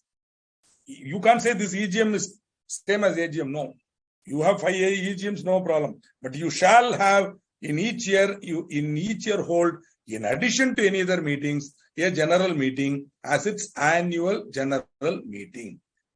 Because there are certain matters which are transacted at the AGM which are very important. Adoption of accounts, appointment of auditors, reappointment of directors who are retiring by rotation. These are all very important matters. Can be done at an AGM. So the shareholders should be given an opportunity to come and question, especially accounts. So they will be given an opportunity to question the accounts. They can come and talk about it in the meeting. Therefore, that AGM becomes a very, very important. Like you have a birthday every year. Every year you have a birthday. Similarly, there is a AGM every year. But in my physical classes, when I used to teach this topic, AGM, I will always ask my students, which is the most important day in the year for you? Which is the most important day in the year for you? In a normal class, there's a spontaneity there. Say 50, 60 people sitting in front of me. When I ask them, there'll be some sort of an involvement. They'll say invariably, they'll say my birthday, my birthday, my birthday. Nobody will say my mother's birthday. Huh? You will say mother like that, but nobody will say my mother's birthday. So I'll say my birthday only. So for all of us, our birthday is a very, very important day. Like that, the annual general meeting is a very, very important meeting. Every company shall in each year hold in addition. I'm going to call this rule number 1. Later on, I'm going to give you rules for holding AGM. For fixing the date, I'm going to give rules. This is a very important rule. Every company shall in each year hold, in addition to any other meetings, a general meeting as its AGM. The meeting shall be specified as AGM in the notices calling it. Specifically, we should say AGM. Thus, AGM is compulsory for all companies except OPC. Why not for OPC? One person, what this fellow is going to do? He'll come and sit in one place and that I am holding AGM like that. It's his own company. He's the only fellow there, only shareholder. What AGM he will have? You tell me. Only schizophrenic fellow can come and sit. Okay, he will elect himself to the chair and then he will deliver vote of thanks to himself. Okay, not going to happen. So OPC they have exempted. But still that OPC should file the accounts and all that, okay, with the ROC. But AGM need not be. Okay. This is an annual feature. Very good. Good question asked by Mr. Abdullah. But I'm going to ask him to give the answer. Your question should be answered by you. Your question is, every year stands for financial year or calendar year. Of course, I have not taught you the General Classes Act. Later on, when you come to General Classes Act, you will know this better. See, what you should ask yourself, Mr. Abdul, is, does the word here used is year or financial year? Sirf, it's only year, not year, na khan nahi. Okay, this is year. Okay, where, what do you say in Hindi? Saal, year. I don't know. 1 year. Year, not financial year. Where the word YEAR, year, is used alone, it will mean calendar year. Who says this? You will catch my collar. Abdul will catch my collar and ask, where is it said, sir? I will tell you. When you come to General Classes Act, there you will find. Where the word YEAR is used alone, it always means calendar year. Calendar year. If they want financial year, they will say financial year. So, year is used alone, it is calendar year. So, in each calendar year, you have to hold a meeting called AGM. Calendar year begins on the 1st of January. This is called calendar. Okay, this is called calendar. In the 1st of January to 31st of December. So, calendar year. So, the word year means calendar year. I have answered your question because, in all fairness, I have not taught General Classes Act. So, now you know that now the Gyan is with you now. The word year is used anywhere where the only year. Then don't bother, it is calendar year. But if they want financial year, they will put financial year. Right? Also, under the Income Tax Act, you have something called fiscal year, assessment year. It's a totally different thing. For every previous year, the next year, 1/4 to 31/3 will become the national. So under the Companies Act, you have one more year, which is financial year. If they want financial year, they will say financial year. If they do not say financial year, please do not waste your time asking question again. It is calendar year. Okay, sir?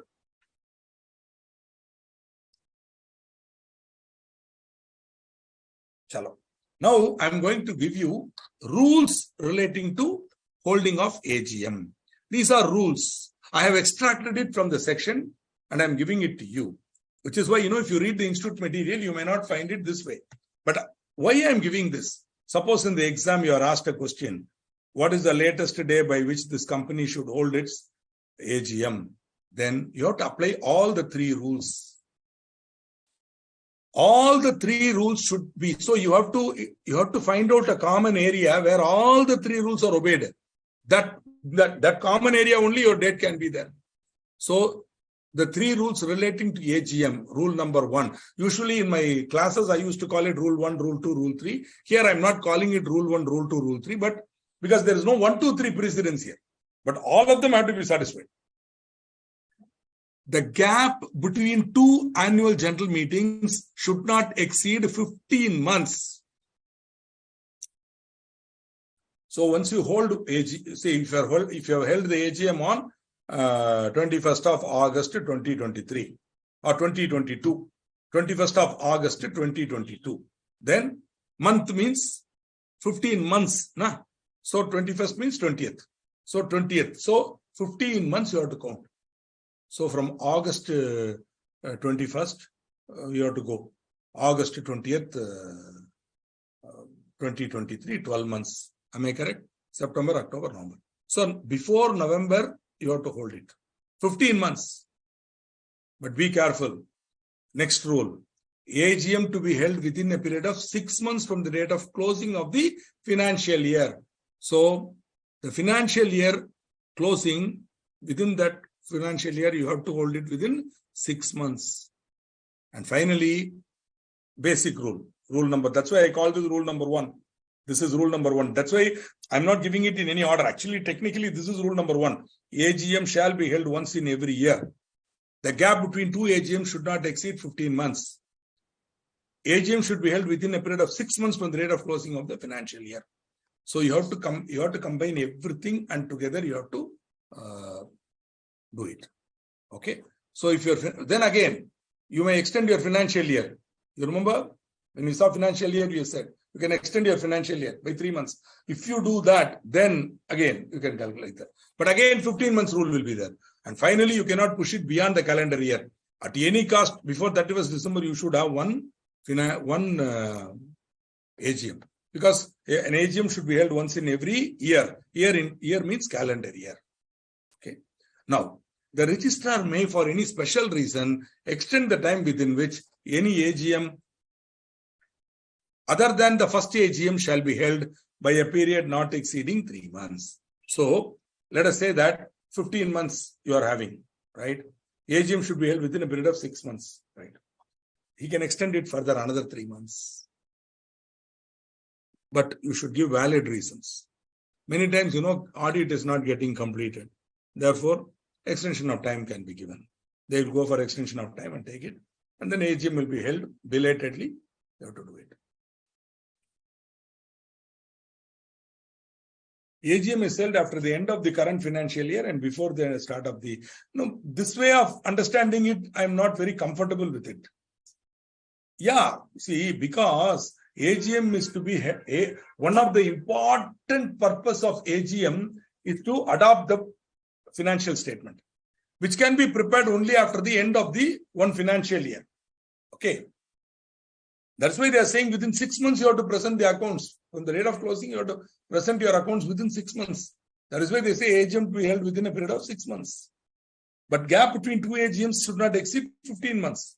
The exception is when you go to the ROC and you get the permission for going 3 months. You can extend the time within which any AGM should be held by 3 months, by a period not exceeding 3 months, right? But at any cost, you cannot go beyond that was December. So, this is something that you might want to think about. AGM need not be held by OPC. So, this AGM rule does not apply to OPC. OPC need not hold an AGM. Other than OPC only we are talking about. We are not talking about OPC. Okay. Oh, Suprada is back. Madam, I will not give this material till I complete this class. 100%. Okay. Please don't mistake me, because based on your advice I did it. Then you never even started attending class and giving comments and all. Then I was looking like a fool. There were so many mistakes. Then I had to correct all that. So no more. Only after completing the topic, the PPT will be shared. Okay. There is no whichever is earlier and all. No. Never. 3 independent due deadlines, 3 independent rules, all have to be satisfied. You have to put your date in such a way that all are satisfied. There is no whichever is earlier. But technically, it will be whichever is earlier only. Am I correct? Because you will be violating this rule now. So invariably, you will have to hold it within 6 months from the date of closing of the financial year. By and large, you will end up with 6 months from the date of closing of the financial year. By and large.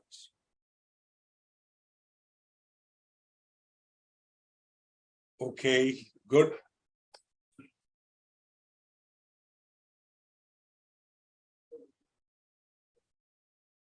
Now, the rule that we have seen here applies to all AGMs except to first AGM.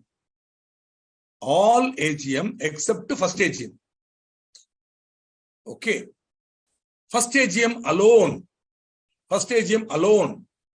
This is the rule. I'm repeating, in case you have not been listening, please listen to me. These three rules apply to all AGMs other than first AGM. First AGM alone, this is the rule. First AGM, when the company is incorporated, that first AGM. We have already seen this when we saw first financial year. You remember?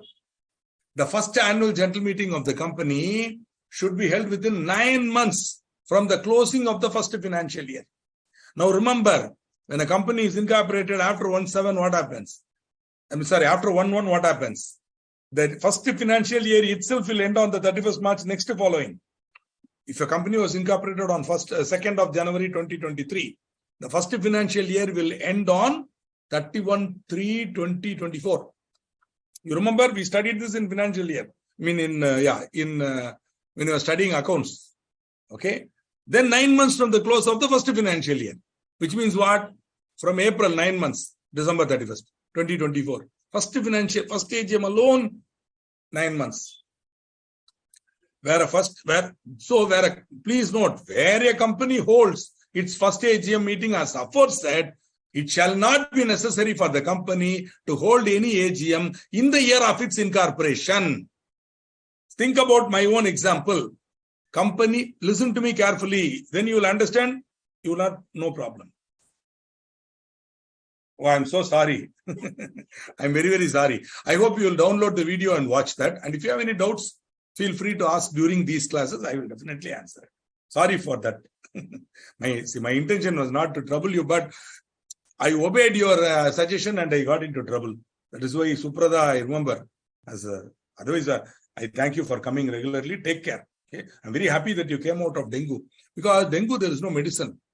The platelet level should improve. And only you can put saline in you.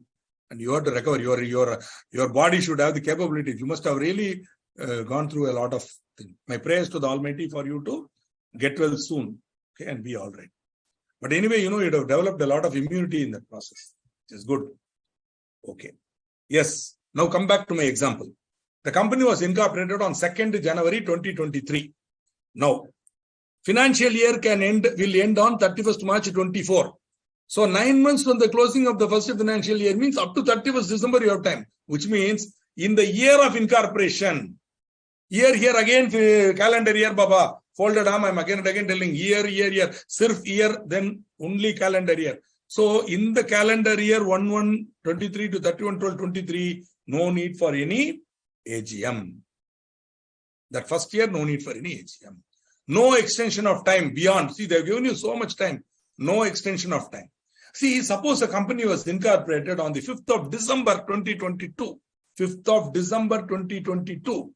Then, when will they have to hold the AGM? 5th of December 2022, first AGM. One more thing. Why are they giving this rule at all? Because, go back to my rule 1. AGM shall be held once in every year. This is the exception to that. First AGM alone. When you are holding it 9 months from the end of the first financial year, it goes beyond 1 year. You can't do anything. Therefore, exception. First AGM alone, they say. But not all cases. Here's another example. 22 December 5, 22. Incorporation date. When will you have to, last date for you to hold your first AGM? I'm giving a date now, so you also give a date, Mr. Aslam. I'm giving a date now. 5/12/22. Incorporation. When should the company hold its first AGM? Last date.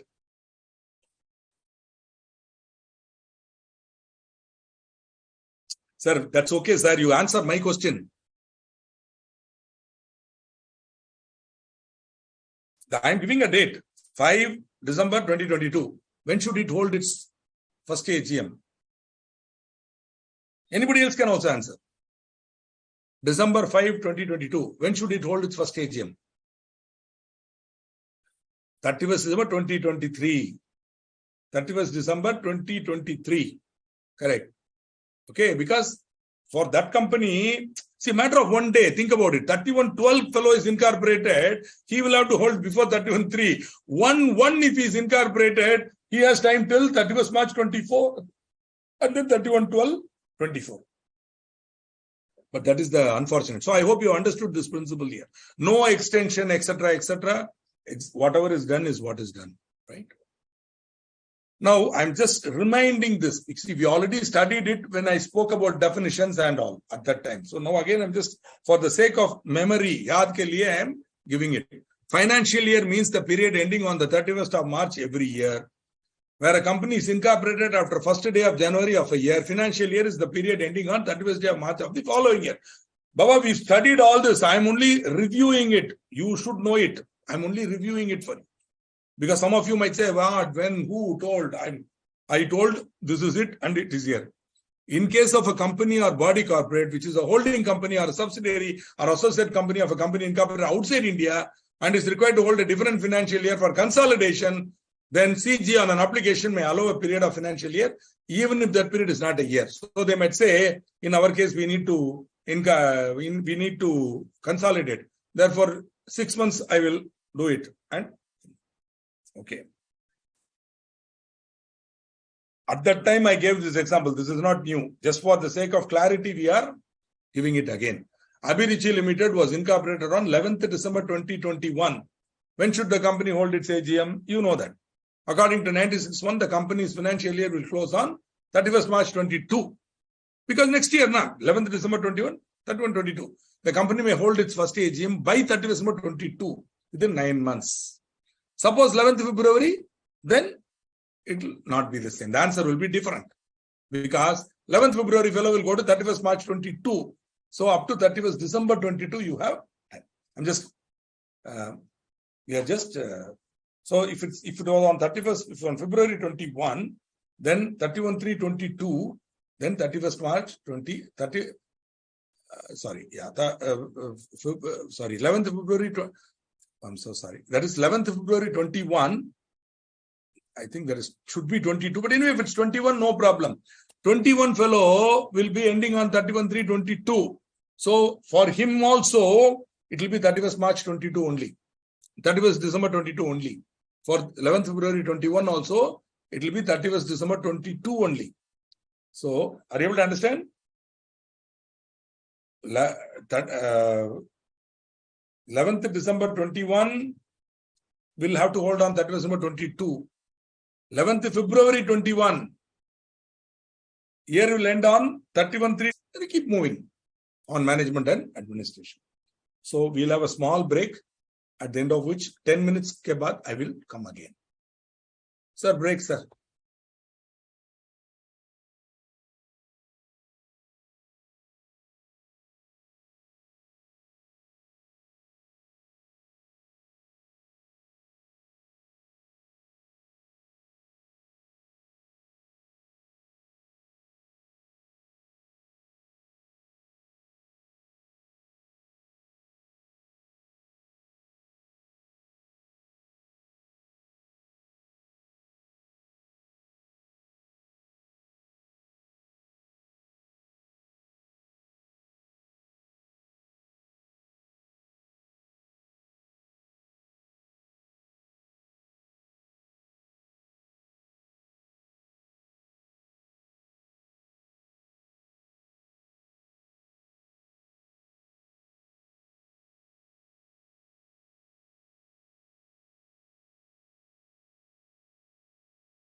Welcome back from your break.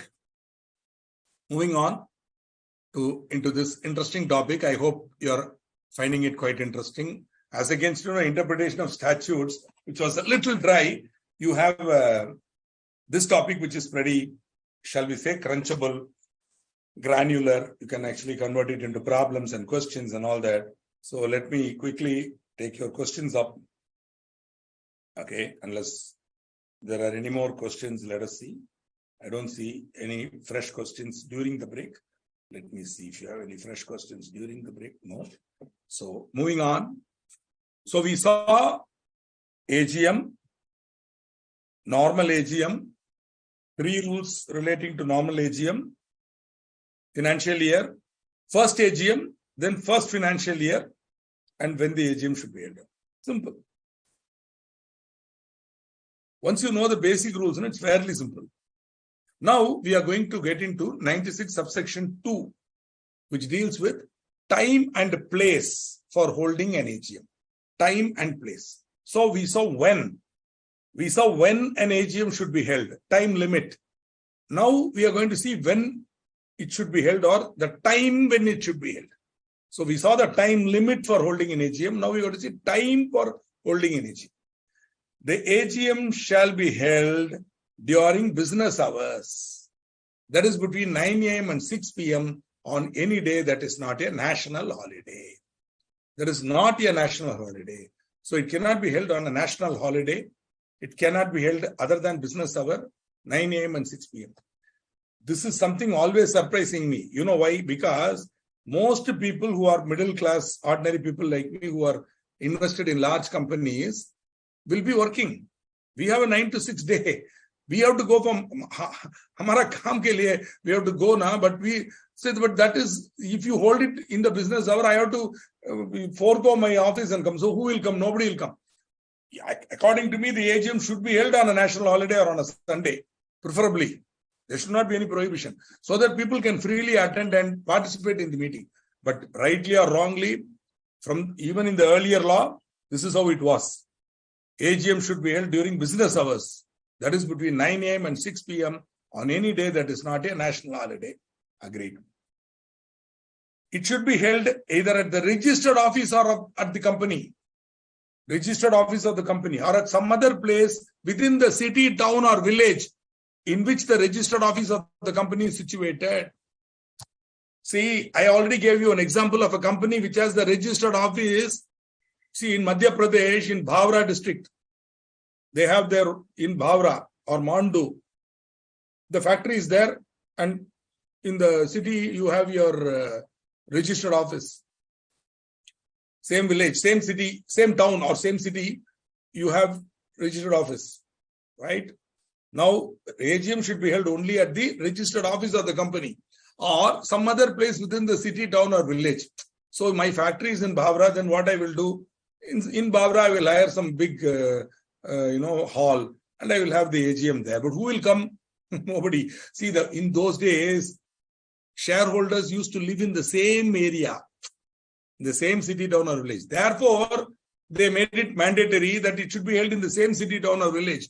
Today, for large listed companies, shareholders are in all over the country. Of course, all this has become meaningless in the context of electronic voting and e-voting and postal ballot. So that we will be seeing it later. But still, if a shareholder wants to attend, then it is not. He may not be able to come. Okay. This is my view, of course. And today, it is possible for you to have e-voting. So you need not come at all. You can exercise your ballot on the portal and exercise your vote. After all, why are you coming for the AGM? Only for the purpose of voting. We will give you the e-voting facility. Okay, you want to raise a query? Please put it. I will give you a space. You type out your query. We will answer it there. In fact, I will tell you one more thing. As early as 1999, when .com companies had just started, there was a huge thrust. Just, at that time, they all thought, that is it, everything over, we'll go online. It took another 15 years for online to come. It took another 15 years. In fact, in 99, I read a paper at the Company Secretary Institute Regional Conference. It's a published paper, still available, where I said, Time is too early for .com companies. Time is too early for digitalization.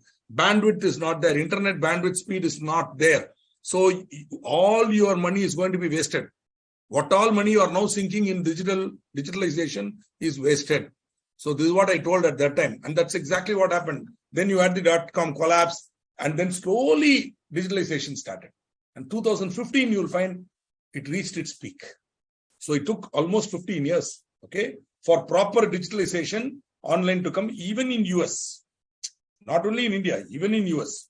Okay, it took nearly 2005 by the time .com companies could revive, and .com became a bad word, and then you had web and all that.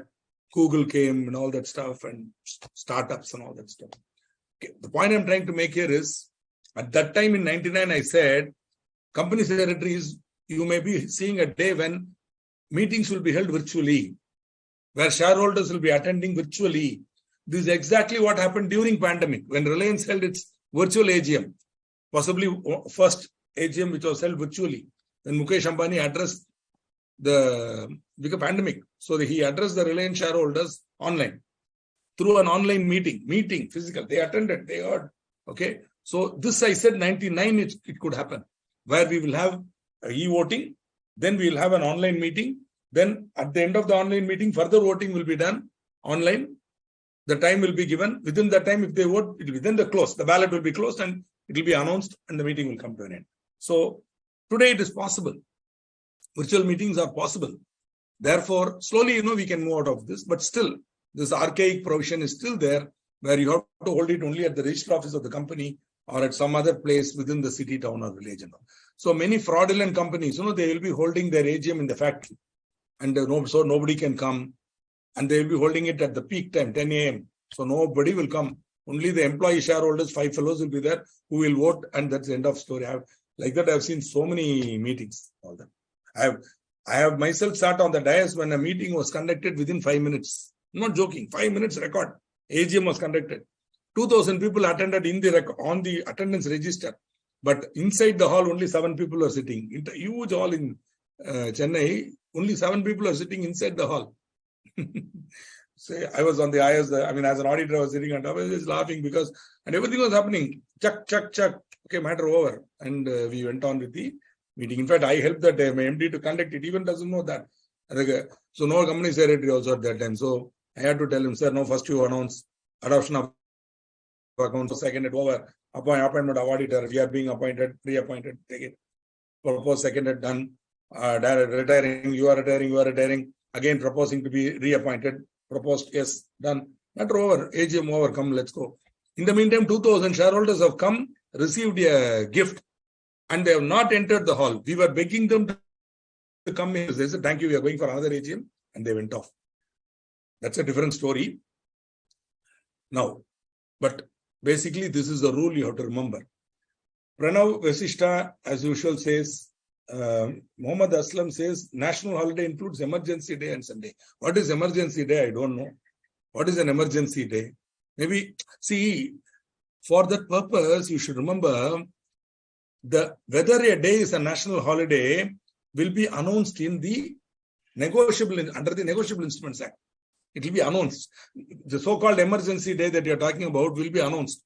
So suppose there is an emergency and because of that, they are declaring a holiday, it will be declared. So that will be a national holiday. There is not it includes such a day also. Sunday is not a national holiday, but it's a weekly holiday.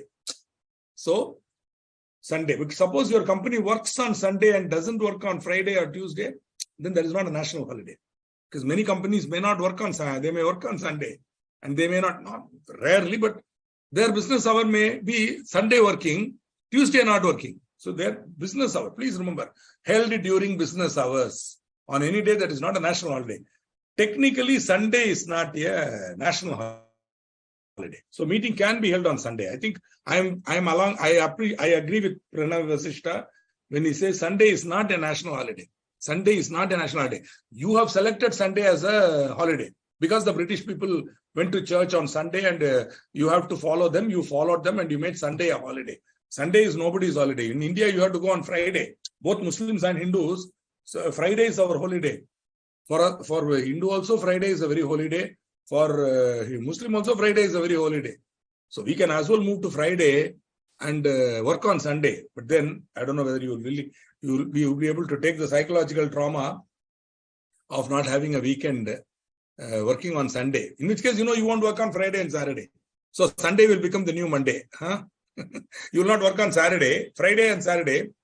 Okay, you won't work. Sunday will become the new Monday. Rightly so, because Sunday is the first day of the week when you are off.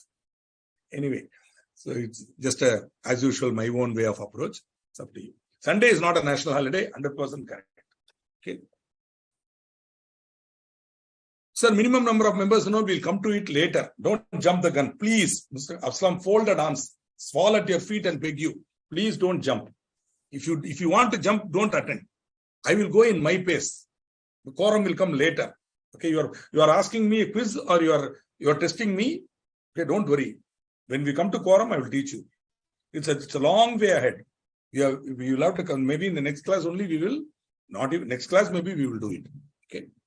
So national holiday means a day declared as national holiday by the central government. It will be declared under the Negotiable Instruments Act. Okay. Now, central government may exempt any company from the provisions of this subsection subject to conditions as it may be possible.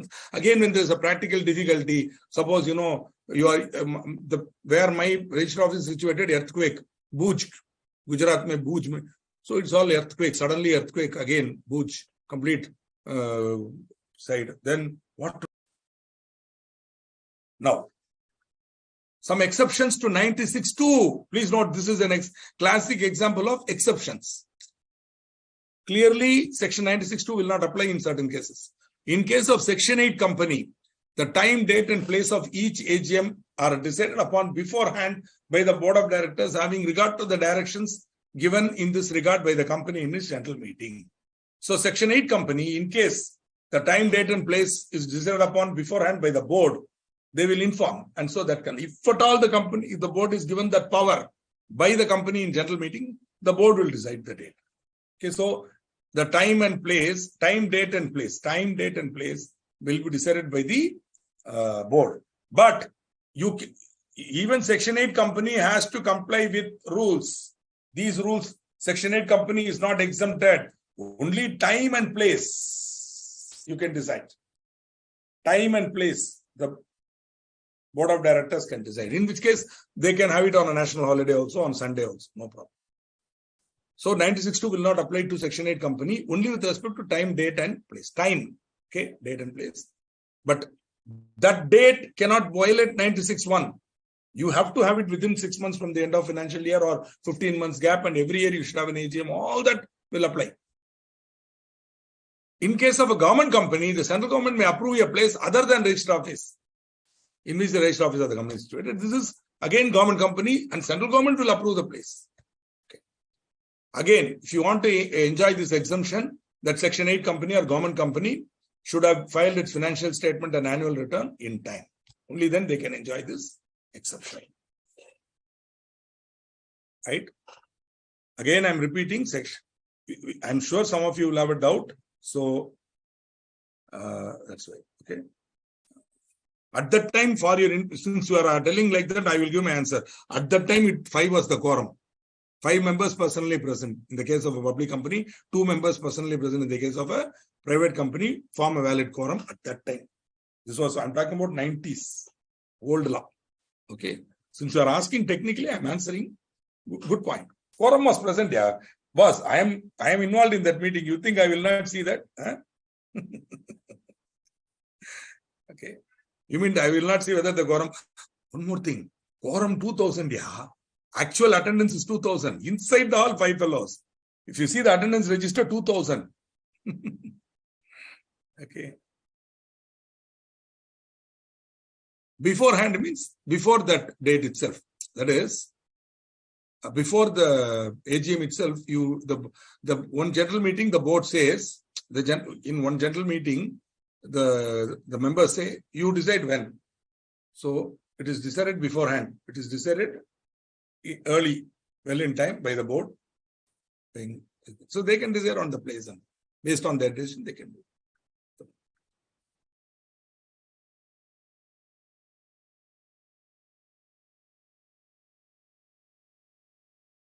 Yeah.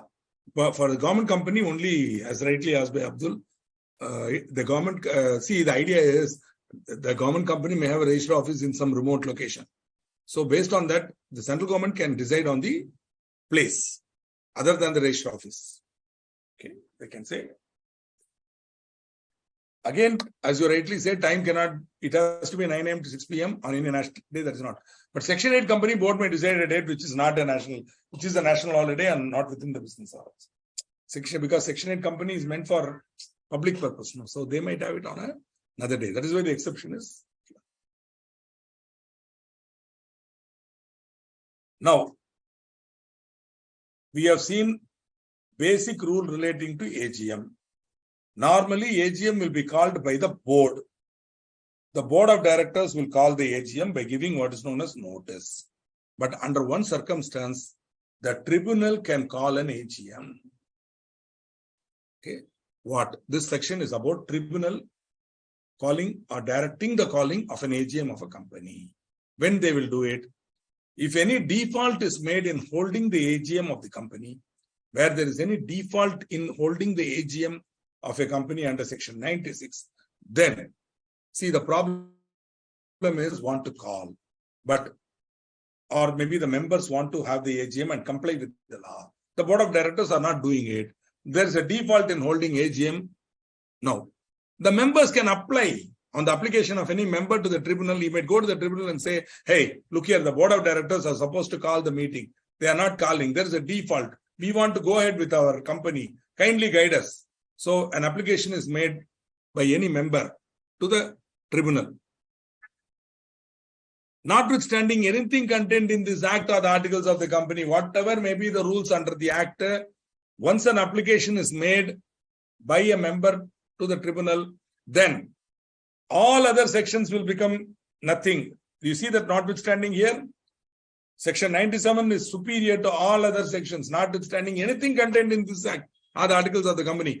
Nobody can then go to the tribunal and say, look here, act says like this, article says like that. Say bullshit, nothing is relevant for us. 97 is superior to all of that. So any other section provision of this act, Companies Act, including rules, when we say act includes the rules made thereunder also, or other articles of the company, nothing will prevail. This section is superior. Tribunal is having superior power. 97 gives superior power to tribunal to call an AGM or direct the calling of an AGM. Tribunal may give such ancillary or consequential directions, including one of those could be one member of the company present in person or proxy shall be deemed to constitute a meeting.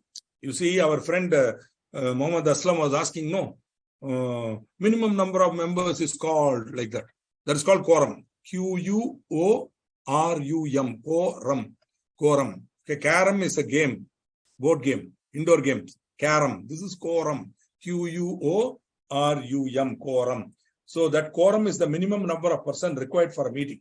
We'll be seeing that later in the rules. Now, right now, what I'm saying is normally company, okay, but here once they are saying hold the AGM now, they have superior power, notwithstanding anything in the act or articles. You can. So if you talk about quorum, proxy, this rule, that rule, all Mr. Abdul's questions and all, they'll simply say, don't bother.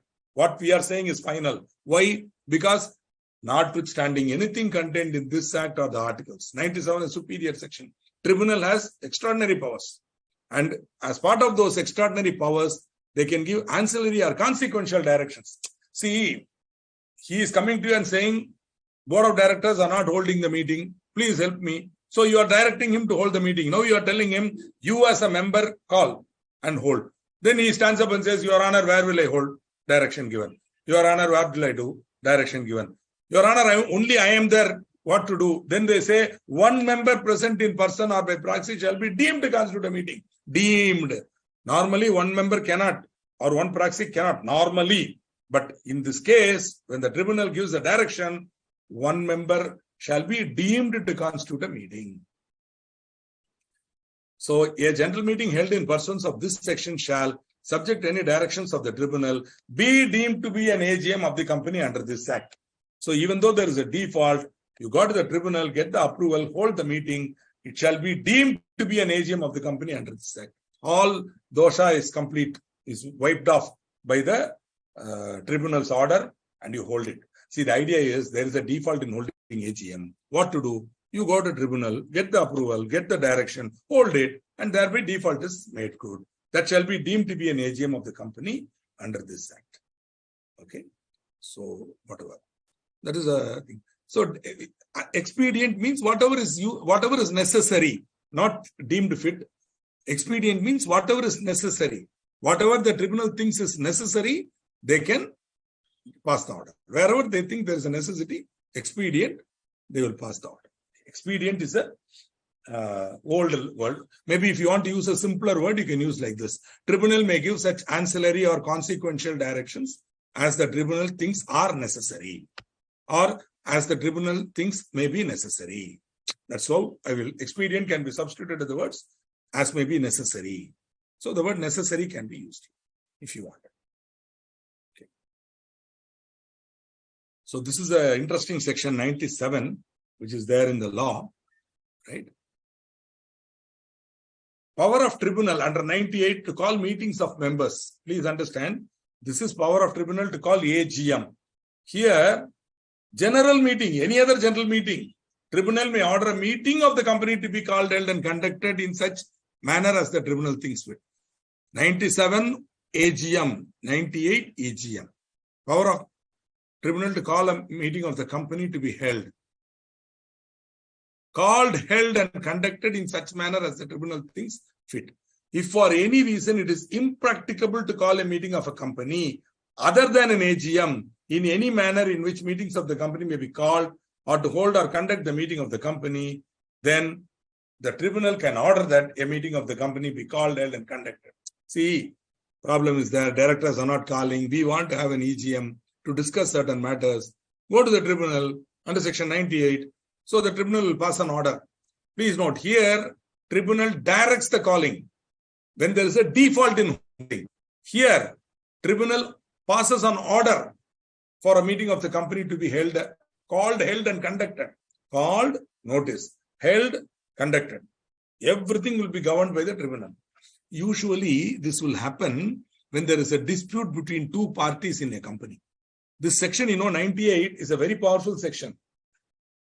In this section, you should read it in conjunction with the powers of the tribunal to give relief for oppression and mismanagement. Later on, you will find members can go to the tribunal for complaining that they have been oppressed or the company is being mismanaged.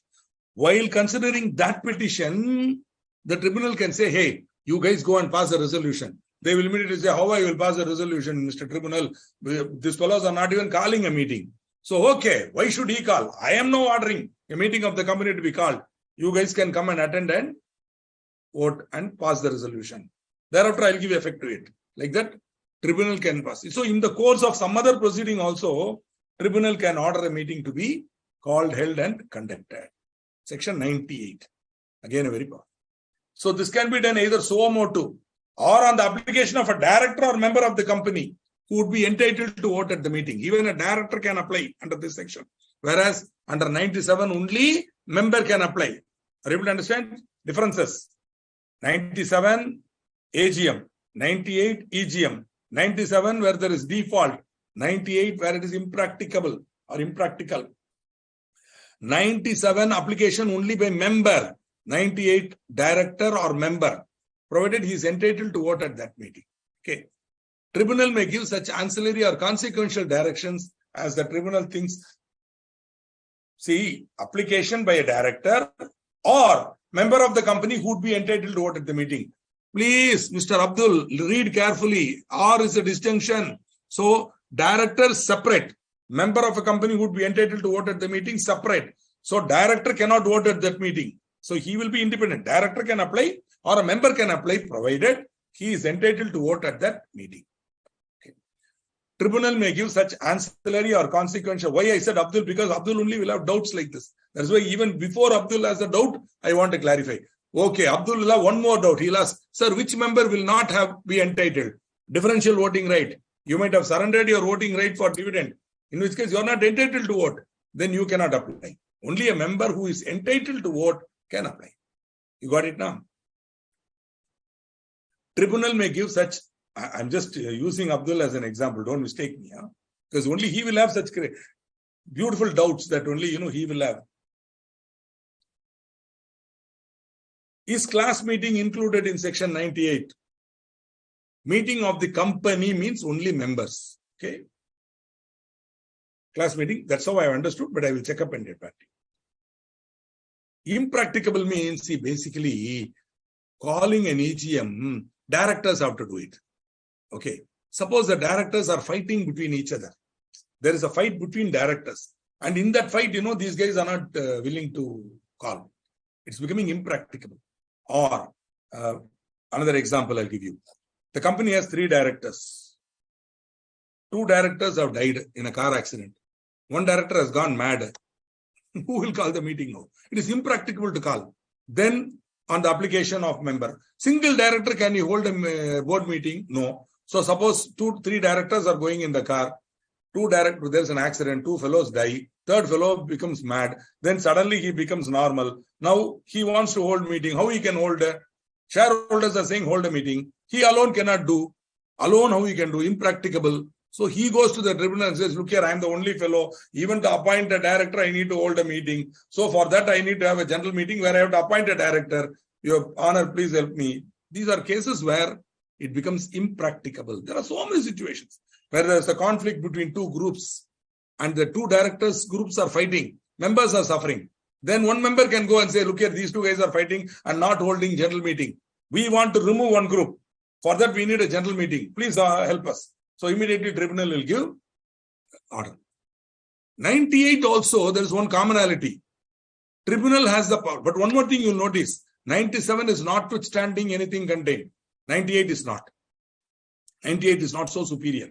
But even under 98, tribunal may give ancillary or consequential directions as the tribunal thinks necessary. I'm substituting the word necessary for expedient because some of you may feel expedient is a very complicated word. I don't want to use. No problem. Use the word necessary as the tribunal thinks necessary, including directions modifying or supplementing in relation to the calling, holding or conducting. To an extent they can do it. Okay. But there's no notwithstanding. There's a major conflict. Tribunal has to comply with the act. They cannot overrule the act. Of course, one of the directions that the tribunal gives under this section can also be one member of the company present in person shall be deemed to constitute a meeting. Okay. A meeting called and held and conducted in accordance with any order made under this section be deemed to be a meeting of the company duly called, held and conducted. See,